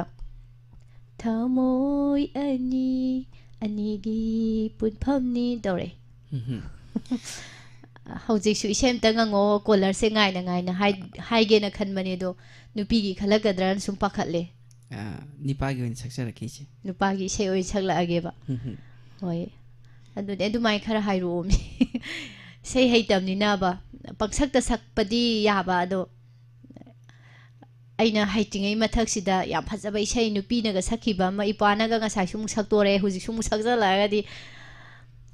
ꯁꯨꯝ ꯀꯩꯅꯣꯝ ꯈꯜꯂꯛꯀꯗ꯭ꯔꯅ ꯈꯟꯕꯅꯦ ꯑꯗꯣ ꯀꯔꯝꯕ ꯏꯁꯩꯅꯣ ꯏꯄꯥꯅ ꯈꯨꯗꯣꯜ ꯇꯝꯅꯤꯡꯉꯤꯁꯦ ꯂꯩꯀꯪ ꯊꯝꯕꯥꯜ ꯐꯤꯂꯝꯗꯒꯤ ꯑꯣꯖꯥ ꯅꯥꯎꯕꯣꯏꯅ ꯁꯛꯄꯤꯈꯤꯕ ꯍꯦꯜꯂꯤ ꯅꯪꯅ ꯍꯦꯜꯂꯤ ꯇꯧꯕꯗꯣ ꯍꯦꯜꯂꯤ ꯇꯧꯕ ꯏꯁꯩꯁꯦ ꯍꯣꯏ ꯏꯆꯦ ꯍꯜꯂꯣ ꯑꯗꯨꯗꯤ ꯀꯣꯂꯔꯁꯤꯃ ꯂꯧꯈꯠꯈꯤꯁꯤꯀꯣ ꯂꯧꯈꯠꯄꯤꯌꯣ ꯑꯝꯇ ꯍꯜꯂꯣ ꯍꯜꯂꯣ ꯃꯤꯁ ꯄꯨꯁꯄꯔꯥꯅꯤ ꯏꯀꯣ ꯍꯜꯂꯦ ꯃꯤꯁ ꯑꯃꯗꯤ ꯏꯕꯨꯡꯉꯣ ꯑꯅꯤꯕꯨ ꯈꯨꯔꯨꯝꯖꯔꯤ ꯑꯩꯁꯦ ꯅꯍꯥꯟꯗꯩ ꯐꯣꯟ ꯑꯗꯨꯝ ꯇꯧꯕꯅꯦ ꯁꯨꯡꯐꯪꯗꯤ ꯐꯪꯗꯕ ꯏꯀꯣ ꯌꯥꯝ ꯆꯠꯂꯦ ꯅꯨꯡꯉꯥꯏꯇꯦ ꯌꯥꯝ ꯑꯗꯣ ꯁꯨꯃꯥꯏꯅ ꯇꯧꯔꯁꯤ ꯋꯥꯔꯤꯁꯤꯅ ꯀꯣꯟꯅ ꯁꯥꯟꯅꯔꯁꯤ ꯃꯦꯗꯥꯝ ꯑꯗꯨꯒ ꯃꯦꯗꯥꯝꯅ ꯀꯩ ꯇꯧꯕꯤꯗꯣꯏꯅꯣ ꯃꯌꯥꯝꯗ ꯀꯩ ꯇꯥꯍꯟꯕꯤꯗꯣꯏꯅꯣ ꯑꯣ ꯏꯁꯩ ꯑꯝꯇ ꯁꯛꯆ ꯍꯣꯏ ꯑꯗꯨꯗꯤ ꯏꯁꯩ ꯁꯛꯄꯗ ꯌꯥꯝ ꯇꯧꯕꯅꯦꯕꯀꯣ ꯍꯩꯗꯤ ꯌꯥꯝ ꯍꯩꯖꯗꯕ ꯍꯣꯏ ꯑꯗꯨ ꯁꯛꯇꯤ ꯌꯥꯝ ꯁꯛꯅꯤꯡꯉꯦ ꯑꯩꯅ ꯁꯛꯂꯛꯀꯗꯣꯏꯁꯦ ꯏꯁꯩꯗꯤ ꯅꯠꯇꯦꯀꯣ ꯃꯌꯦꯛꯇꯨꯅꯤ ꯑꯗꯨꯗꯤ ꯃꯦꯗꯥꯝꯅ ꯇꯧꯔꯛꯄꯗ ꯅꯨꯡꯉꯥꯏꯅꯕ ꯑꯩꯈꯣꯏ ꯁꯣꯝꯗꯒꯤ ꯃꯨꯠꯁꯦ ꯊꯝꯖꯔꯒꯦ ꯏꯀꯣꯁꯦ ꯆꯠꯇꯅꯕ ꯍꯥꯏꯇꯥꯔꯦꯀꯣ ꯑꯗꯨꯗꯤ ꯏꯁꯩꯁꯦ ꯑꯗꯨꯝ ꯍꯧꯕꯤꯔꯛꯑꯣ ꯍꯣꯏ ꯍꯣꯏ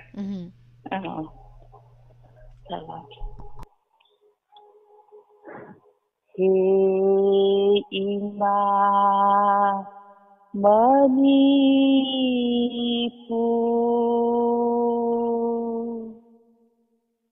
ꯈꯣꯝꯂꯥꯡꯂꯃꯟ ꯁꯤꯉꯝꯂꯣꯏ ꯅꯪꯒꯤ ꯃꯤꯅꯨꯡꯁꯤ ꯆꯥꯎꯕꯤ ꯍꯦ ꯏꯃꯥ ꯆꯥꯎꯌꯣꯛ ꯅꯥꯎꯌꯣꯛ ꯀꯥꯎꯖꯔꯣꯏ ꯅꯪꯒꯤ ꯃꯤꯅꯨꯡꯁꯤ ꯆꯥꯎꯕꯤ ꯍꯦ ꯏꯃꯥ ꯆꯤꯡꯗ ꯀꯥꯗꯨꯅ ꯆꯤꯡꯖꯟꯕꯗ ꯄꯥꯠꯇ ꯀꯨꯝꯗꯨꯅ ꯂꯣꯡꯈꯣꯟꯕꯗ ꯂꯋꯥꯏ ꯀꯣꯛꯂꯤꯠ ꯇꯥꯡꯂꯕꯤꯅꯤ ꯈꯨꯕꯥꯡ ꯈꯨꯔꯣꯟ ꯎꯔꯕꯤꯅꯤ ꯈꯣꯝꯂꯥꯡ ꯂꯃꯟ ꯁꯤꯉꯝꯂꯣꯏ ꯅꯪꯒꯤ ꯃꯤꯅꯨꯡꯁꯤ ꯆꯥꯎꯕꯤ ꯍꯦ ꯏꯃꯥ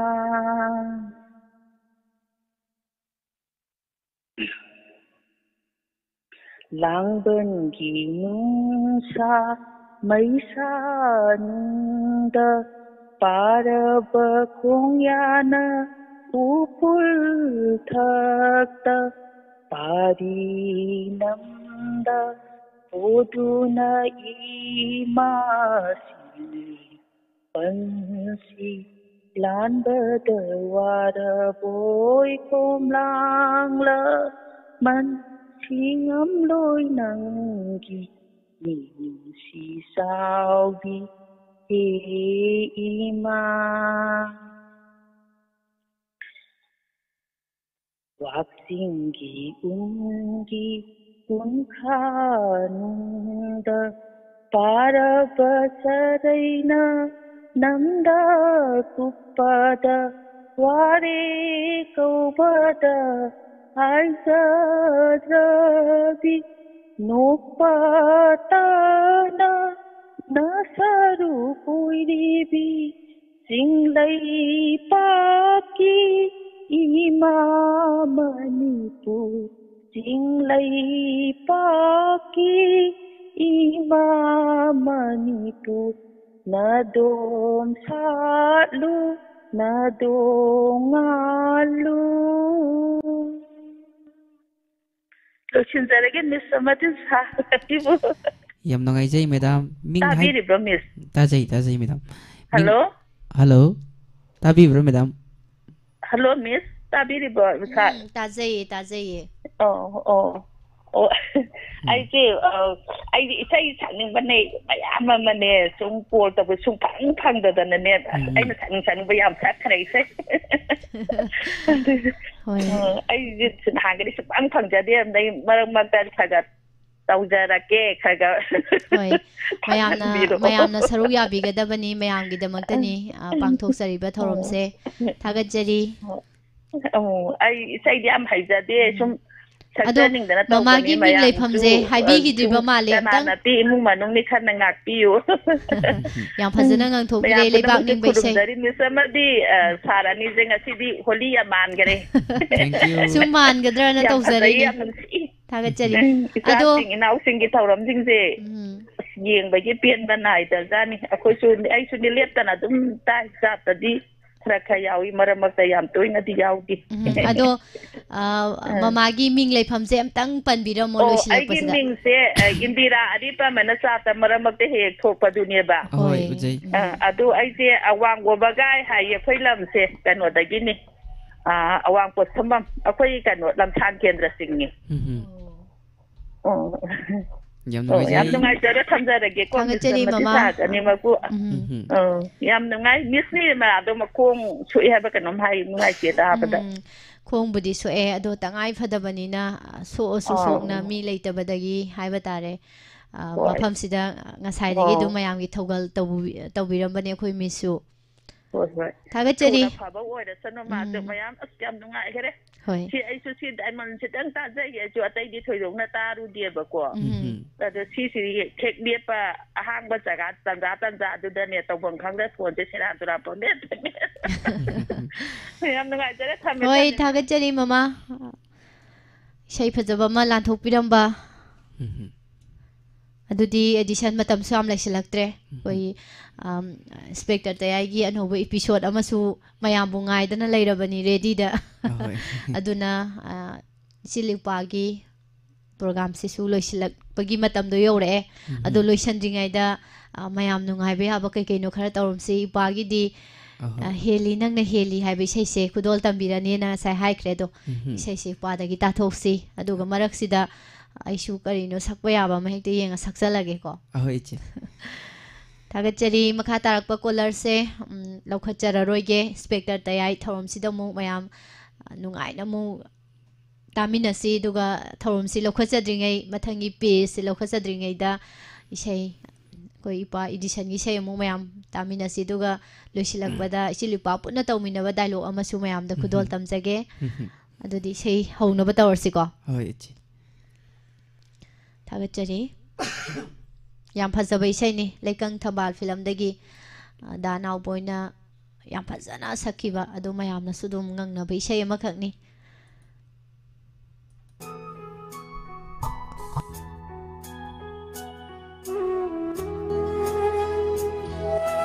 ꯁꯣꯏꯈꯤꯕ ꯌꯥꯎꯔꯕꯁꯨ ꯃꯌꯥꯝꯅ ꯉꯥꯛꯄꯤꯌꯨ ꯍꯥꯏꯖꯔꯤ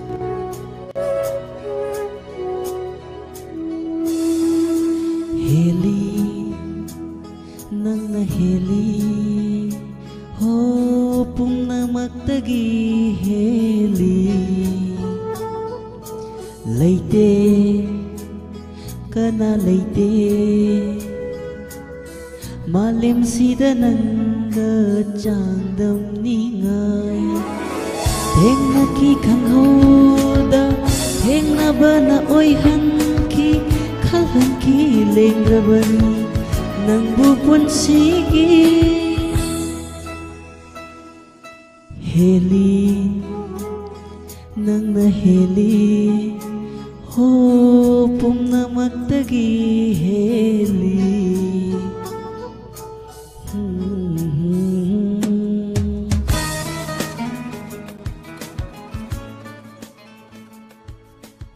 ꯂꯩꯔꯤꯕ ꯁꯛꯇꯝꯁꯤꯒꯗꯤ 에디션 ꯀꯩꯅꯣ ꯁꯧ ꯁꯧ ꯂꯧꯒꯟꯕꯤ ꯅꯪꯕꯨ ꯁꯥꯎꯒꯠꯈꯤꯅꯨ ꯇꯧꯕ ꯏꯁꯩꯗꯨꯒ ꯁꯥꯒꯅ ꯍꯦꯟꯅ ꯄꯛꯆꯗꯧꯅꯦꯕꯀꯣ. ꯍꯣꯏ ꯏꯆꯦ. ꯈꯪꯗ꯭ꯔꯦ ꯃꯈꯥ ꯆꯠꯊꯕꯤꯌꯨ.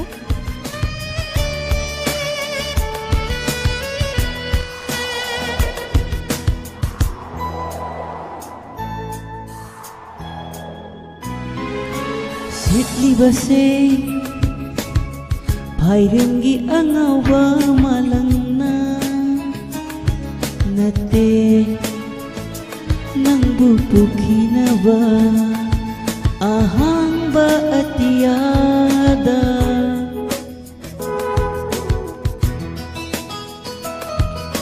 ꯊꯣꯛꯂꯕꯁꯨ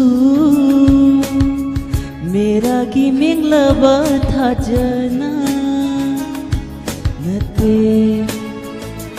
ꯅꯪꯕꯨ ꯏꯀꯥꯏꯅꯕ ꯏꯪꯂꯕ ꯃꯉꯥꯜꯂꯛꯇ ꯄꯨꯔꯛꯂꯤ ꯅꯪꯒꯤ ꯅꯨꯡꯁꯤꯔꯛꯄꯕꯨ ꯇꯥꯍꯜꯂꯤ ꯑꯩꯕꯨ ꯇꯠꯇꯅ ꯍꯦꯜꯂꯤ ꯅꯪꯅ ꯍꯦꯜꯂꯤ ꯍꯣ ꯄꯨꯝꯅꯃꯛꯇꯒꯤ ꯍꯦꯜꯂꯤ.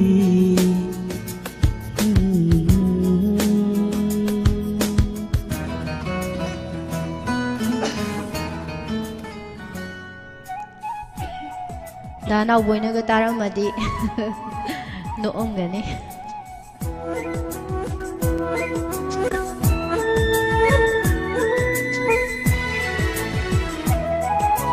Yairibase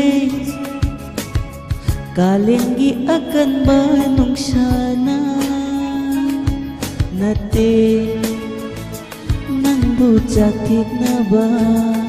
saraba may salata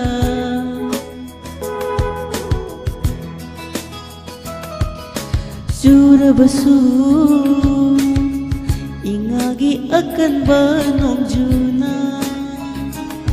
nate nang bujen hanaba akan ba iraylata jong halin uhali ay butatana heli nang naheli ho pumnamakdagi heli leite kana leite malim sida nangga changdam ningay heng na ki khang hoda heng na bana oi han ki khalan ki lenabani nang bupunsigi heli nang heli ho pumnamatagi heli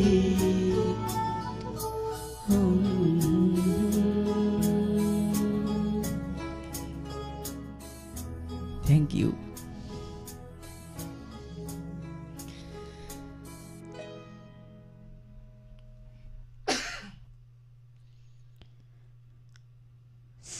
이제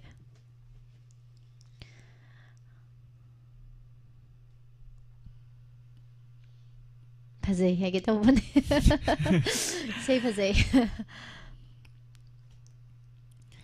ꯌꯥꯝ ꯅꯨꯡꯉꯥꯏꯖꯩ ꯊꯥꯒꯠꯄꯤꯔꯛꯄ ꯅꯨꯡꯁꯤꯕꯤꯗꯨꯅ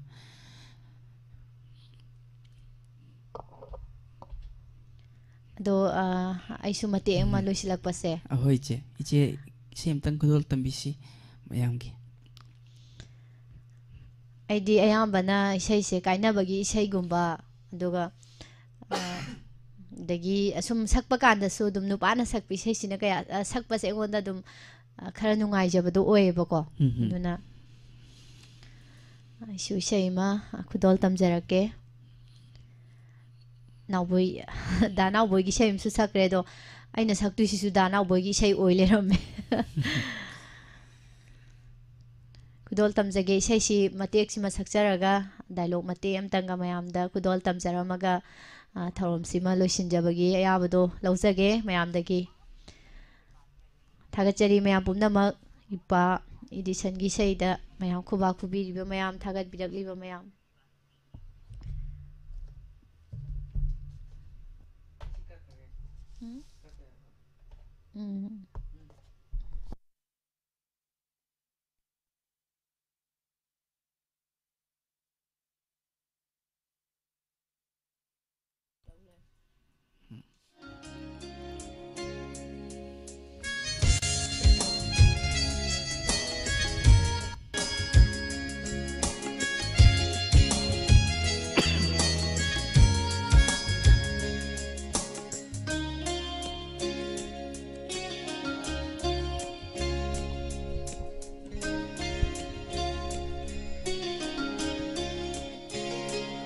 Nanggi cimbalu makna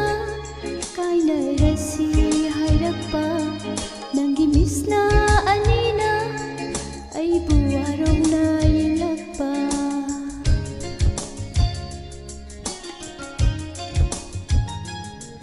Nanggi cimbalu makna kaina rasi hairappa Nanggi misna anina ay buwarong na yelakpa Hayo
ꯑꯗꯨꯝ ꯌꯥꯕ꯭ꯔꯥ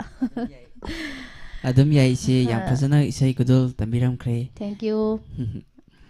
life ꯆꯥꯠꯇ ꯂꯩꯕꯤꯔꯤꯕꯁꯤꯡꯅ ꯊꯥꯒꯠꯄꯤꯔꯛꯄ ꯌꯥꯝ ꯅꯨꯡꯉꯥꯏꯖꯩ ꯏꯆꯤꯟ ꯃꯥꯏꯀꯩꯗꯒꯤ ꯊꯥꯒꯠꯆꯩ scan ꯌꯥꯝ ꯋꯥꯡꯕ ꯃꯇꯥꯡꯅꯦ ꯑꯗꯣ ꯁꯨꯝ ꯅꯨꯡꯉꯥꯏꯅꯕꯅ ꯄꯨꯡꯁꯛ ꯁꯛꯆꯜꯂꯤꯅꯤꯀꯣ ꯃꯌꯥꯝ ꯂꯥꯏꯞꯇ ꯅꯧꯅ ꯌꯥꯎꯕꯤꯕ ꯃꯌꯥꯝꯅꯗꯤ ꯁꯨꯝ ꯀꯩꯅꯣꯝꯃ ꯈꯟꯕꯤꯔꯝꯕꯗꯤ ꯌꯥꯏꯑꯕ ꯑꯗꯣ ꯃꯌꯥꯝꯗ ꯁꯦꯡꯗꯣꯛꯆꯔꯤ ꯑꯩꯈꯣꯏ ꯁꯩꯁꯛꯄ ꯅꯠꯆꯗꯦ ꯃꯌꯥꯝꯁꯨ ꯃꯉꯥꯏ ꯑꯗꯒꯤ ꯊꯧꯒꯜ ꯇꯧꯖꯔꯤꯕ ꯑꯩꯈꯣꯏꯁꯨ ꯃꯉꯥꯏ ꯑꯗꯨꯝ ꯃꯌꯥꯝꯁꯦ ꯑꯝꯇꯪ ꯅꯨꯡꯉꯥꯏꯁꯦ ꯍꯥꯏꯗꯅ ꯇꯧꯖꯕꯅꯤ ꯊꯥꯒꯠꯆꯔꯤ ꯏꯟꯁꯄꯦꯛꯇꯔ ꯇꯌꯥꯏꯒꯤ ꯏꯄꯤꯁꯣꯠꯁꯤꯅ ꯃꯌꯥꯝꯕꯨ ꯉꯥꯏꯔꯒ ꯑꯅꯧꯕ ꯏꯄꯤꯁꯣꯠꯁꯤꯅ ꯉꯥꯏꯔꯒ ꯂꯩꯔꯕꯅꯤ ꯑꯗꯣ ꯏꯟꯁꯄꯦꯛꯇꯔ ꯇꯌꯥꯏꯒꯤ ꯗ꯭ꯔꯃꯥꯁꯦ ꯁꯝꯖꯤꯜꯂꯛꯄ ꯌꯥꯅꯕ ꯁꯝꯖꯤꯟꯖꯕ ꯌꯥꯅꯕ ꯍꯥꯏꯇꯥꯔꯦ ꯏꯄꯥꯒ ꯑꯩꯈꯣꯏꯅꯤꯗꯒꯤ ꯑꯔꯣꯏꯕ ꯑꯣꯏꯅ ꯗꯥꯏꯂꯣग ꯃꯇꯦꯛ ꯑꯃꯇꯪꯒ ꯇꯧꯖꯔꯝꯒꯦ ꯃꯌꯥꯝ ꯊꯥꯒꯠꯆꯔꯤ ꯃꯌꯥꯝ ꯄꯨꯝꯅꯃꯛ ꯑꯣꯏꯅ ꯃꯤꯂꯟꯗꯥ ꯗꯦꯕꯤ ꯇꯃꯨꯕꯤ ꯆꯤꯔꯣꯝ ꯆꯦ ꯈꯂꯤꯗꯥ ꯖꯤꯌꯥ ꯁꯕꯤꯔ ꯃꯥꯏꯕꯝ ꯏꯕꯣꯆꯥ ꯁꯒꯣꯜꯁꯦꯝ ꯃꯩꯇꯩ ꯃꯃꯥ ꯁꯥꯟꯇꯤꯕꯂꯥ ꯂꯥꯏꯁ꯭ꯔꯝ MD ꯁꯍꯤद खान ꯑꯗꯨꯒ ꯃꯃꯥ ꯃꯦꯔꯤ ꯑꯅꯤꯜ ꯁꯤꯅꯥꯝ ꯕꯕ꯭ꯂꯤ ꯅꯣꯡ MD Sahid Khan Ibung Shakespeare Rebika D Arunia Koijam नेने खुमनथेम राजेन तराम नोक्सरी रोमासिनी अथोकपम बिरनजोय मैतै इबेमन दुगा शांतिबला थौनावजम मैम लोइनमक लेबिरी ngसाइदगी लेंदबिदा अदो लोसिलकपसे सुस्मिता अमुक साजरके इपासे काइकु याम साबदा मानगुम तवेबा एक तरबदा काइकु साहलागे इपासिना याइको याइ थागचरी हिजदुना तौजबनते सोइखिबा लांखिबा यारबसु मयाम ngakpiyu सुमयाम नुंगाइनबा तौजबनी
करिगी साक्षाद्रिनो आइना पुरगलिसे इखुचिना थोंग बसाने नंगैगे चाक नुंती दिन मंगमुद्रा ꯆꯥꯛꯁꯤ ꯆꯥꯔꯒ ꯂꯧꯔꯤꯕ ꯐꯤꯔꯦꯞꯇꯣ ꯑꯃꯨꯛꯇ ꯍꯣꯡꯗꯣꯛꯄꯤꯌꯨ ꯀꯔꯤꯒꯨꯝꯕ ꯑꯩꯅ ꯊꯥꯗꯣꯛꯇꯕ ꯇꯥꯔꯕꯗꯤ ꯑꯩꯕꯨ ꯅꯨꯡꯁꯤꯕꯤꯔꯕꯗꯤ ꯑꯃꯨꯛꯇ ꯍꯣꯡꯗꯣꯛꯄꯤꯌꯨ ꯅꯪꯅ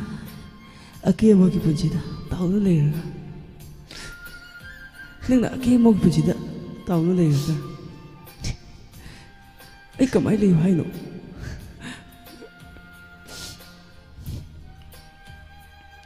ꯑꯩꯅ ꯃꯩꯅꯨꯡꯗ ꯃꯩꯁꯥ ꯂꯥꯡꯂꯒ ꯂꯩꯔꯒ ꯁꯨꯃꯥꯏ ꯁꯨꯝ ꯂꯩꯌꯨ ꯍꯥꯏꯔꯣ ꯇꯦꯃ ꯑꯩꯒꯤ ꯏꯔꯥꯟ ꯀꯔꯤꯅꯣ ꯑꯃꯨꯛꯇ ꯍꯥꯏꯕꯤꯌꯣ ꯑꯩꯒꯤ ꯏꯔꯥꯟ ꯀꯔꯤꯅꯣ ꯇꯦꯃ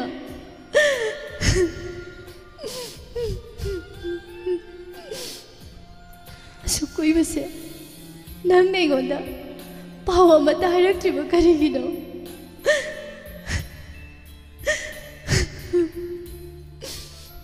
ꯅꯪ ꯅꯥ ꯂꯩꯇꯦ ꯍꯥꯏꯕ ꯑꯩ ꯈꯪꯉꯤ ꯑꯗꯨꯕꯨ ꯏꯃꯥ ꯄꯥꯕꯨꯡꯒꯤ ꯅꯝꯊꯥꯛꯀꯤ ꯂꯥꯡꯗ ꯇꯨꯗꯨꯅ ꯁꯨꯝꯅ ꯑꯣꯏꯈꯤꯕꯅꯤ ꯑꯗꯨꯕꯨ ꯑꯩꯁꯨ ꯅꯪꯅ ꯌꯨꯝꯗ ꯂꯩꯍꯧꯕꯅꯤꯅ ꯊꯣꯏꯗꯣꯛꯅ ꯐꯠꯇꯅꯗꯤ ꯈꯜꯂꯨꯗꯕꯅꯤ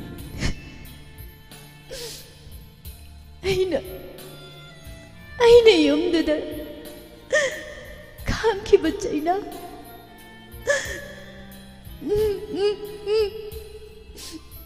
ꯂꯦꯟꯈꯤꯕ ꯄꯨꯟꯁꯤ ꯃꯔꯦꯜ ꯋꯥꯍꯩꯅ ꯐꯣꯡꯗꯣꯛꯄ ꯉꯝꯃꯣꯏꯗꯦ ꯍꯥꯏꯕ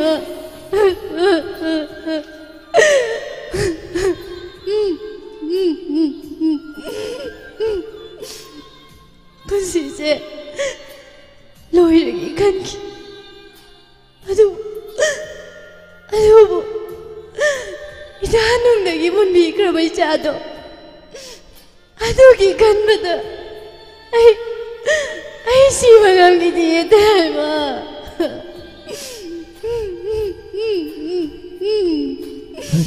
ꯉꯁꯤ ꯑꯩꯅ ꯊꯥꯡꯂꯤꯕ ꯈꯣꯡꯊꯥꯡꯁꯤꯁꯨ ꯏꯁꯥꯅ ꯌꯥꯈꯤꯕ ꯅꯠꯇꯦ ꯍꯥꯏꯕ ꯐꯔꯦ ꯍꯧꯈꯤꯕꯗꯣ ꯍꯧꯈ꯭ꯔꯁꯅꯨ ꯑꯩꯗꯤ ꯑꯩꯒꯤ ꯃꯤꯁꯟ ꯐꯥꯏ ꯄꯥꯛꯇꯨꯅ ꯂꯥꯛꯂꯕꯅꯤ ꯅꯪ ꯍꯧꯖꯤꯛ ꯀꯔꯤ ꯀꯔꯤ ꯊꯕꯛ ꯍꯥꯏꯕ ꯅꯪꯒꯤ ꯋꯥꯍꯪꯗꯨꯒꯤ ꯄꯥꯎꯈꯨꯝ ꯀꯔꯤ ꯍꯥꯏꯅ ꯄꯤꯌꯨ ꯍꯥꯏꯕꯅꯣ ꯊꯕꯛ ꯅꯣꯏ ꯏꯆꯥꯕꯨꯗꯤ ꯅꯨꯡꯁꯤꯀꯣ ꯍꯥꯏꯕ ꯁꯪꯁꯥꯔꯁꯤꯗ ꯃꯆꯥꯕꯨ ꯅꯨꯡꯁꯤꯗꯕ ꯃꯃꯥ ꯀꯅꯥꯕꯨ ꯂꯩꯔꯝꯒꯗꯒꯦ ꯍꯥꯏꯕ ꯍꯥꯏꯌꯣ ꯃꯆꯥꯕꯨ ꯅꯨꯡꯁꯤꯗꯕ ꯀꯅꯥ ꯂꯩꯔꯝꯒꯗꯒꯦ ꯍꯥꯏꯕ ꯐꯔꯦ ꯅꯪꯒꯤ ꯍꯧꯈꯤꯕ ꯄꯨꯟꯁꯤꯗꯣ ꯑꯩ ꯀꯔꯤꯝ ꯈꯜꯂꯔꯣꯏꯒꯦ ꯏꯆꯥꯒꯤ ꯈꯜꯂꯒ ꯆꯠꯂꯁꯤ ꯊꯕꯛ ꯃꯗꯨꯗꯤ ꯑꯩꯅ ꯂꯥꯟꯊꯣꯛꯄ ꯉꯝꯂꯔꯣꯏꯗꯧꯕ ꯁꯃꯥꯟꯅꯦ ꯅꯪꯅ ꯉꯝꯗ꯭ꯔꯕꯁꯨ ꯑꯩꯗꯤ ꯉꯝꯅꯤ ꯊꯕꯛ ꯅꯪ ꯌꯥꯎꯗꯅ ꯍꯤꯡꯕ ꯉꯝꯃꯣꯏꯌꯦ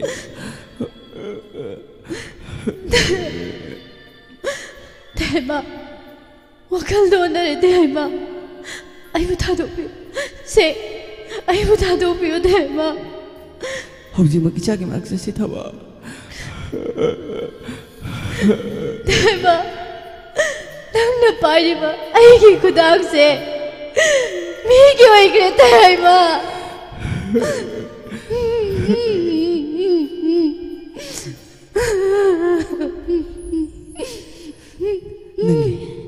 ꯅꯪꯒꯤ ꯊꯋꯥꯏꯃꯛꯅꯤ ꯈꯟꯖꯔꯝꯕ ꯑꯩ ꯉꯁꯤ ꯅꯪꯒꯤ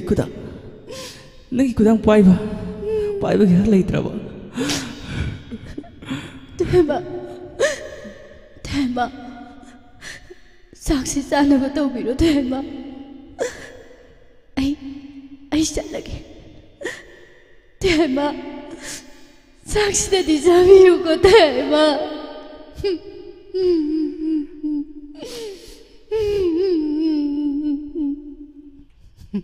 ꯀꯞꯁꯟꯅꯕꯅꯤ ꯁꯨꯝ ꯃꯌꯥꯝ ꯁꯨꯝ ꯉꯥꯏꯍꯥꯛ ꯅꯨꯡꯉꯥꯏꯁꯦꯅ ꯗꯥꯏꯂꯣꯛꯁꯤꯃꯁꯨ ꯇꯧꯁꯤꯟꯖꯔꯦ ꯑꯩꯈꯣꯏ दा काइकू अदुगा सुस्मिता साबदी नतेको सासिनबनेबा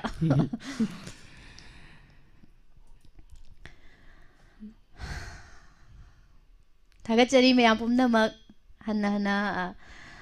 थागचरी हौजिकती मतमना कनाबु सुंगाइबिदे तपना तपना गुड मॉर्निंग यौसनग्रे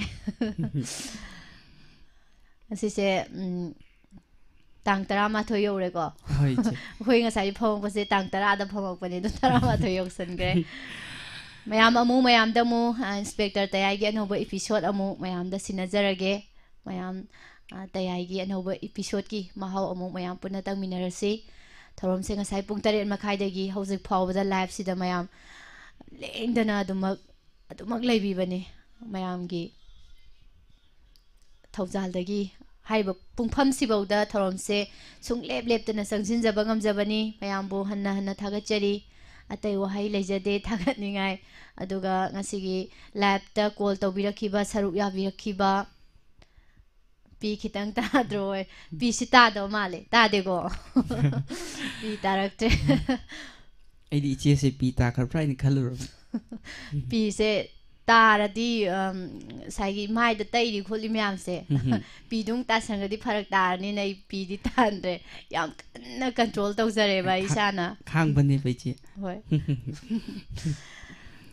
थागचरी मयाम पुमनम हन्ना हन्ना हाइनिंगाइ लेतना थागत वहाई अतै लेजदे करिसु मयाम मतम सांगना मयाम हराव हराव नुंगाइना अनाए याउदना खुदोंग थिबा मत्ता लेतना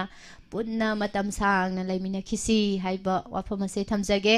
लोइनना मैडम नंदिनी हन्ना हन्ना थागचरी डायमंड टीवी चैनल की स्टाफ पुमनमकी माइकेदगी मैडम बु तौरुबा मैडम की थबक थौरम खुदिंगमक्ता हेनेना माइ पाकपा पुबिरखो इरमदमसिगी हाइबा वाफम सिसु थमजरी अदुदी मयाम काइना थंगलोमिनरसिगो हयेंग अमु पुंफमसिदा हयेंग अरोइबा यौसंगी अरोइबा नुमिसिदासु मयाम गी थौजन गी दमक थौगल गी दमकता अदुमक सेम साजरमगे मयामसु अदोम अदोमगी लेजबा टेलेंट थरोमसिदा सरुक पुन्ना यामिनसी हाइजबा वाफम असिगा लोइनना हौजिकी ओइनदी डायमंड टीवी मीडियम ताबिरिबा अमदी ताबिरिबा खुदिंगमकपु अमुका हना थरोम लोइसिनजनबगी अयाबा लौजरी पुष्परानी लाइश्रम अमदी मोयरांग थेम एडिशन अनीना खुरुमजरी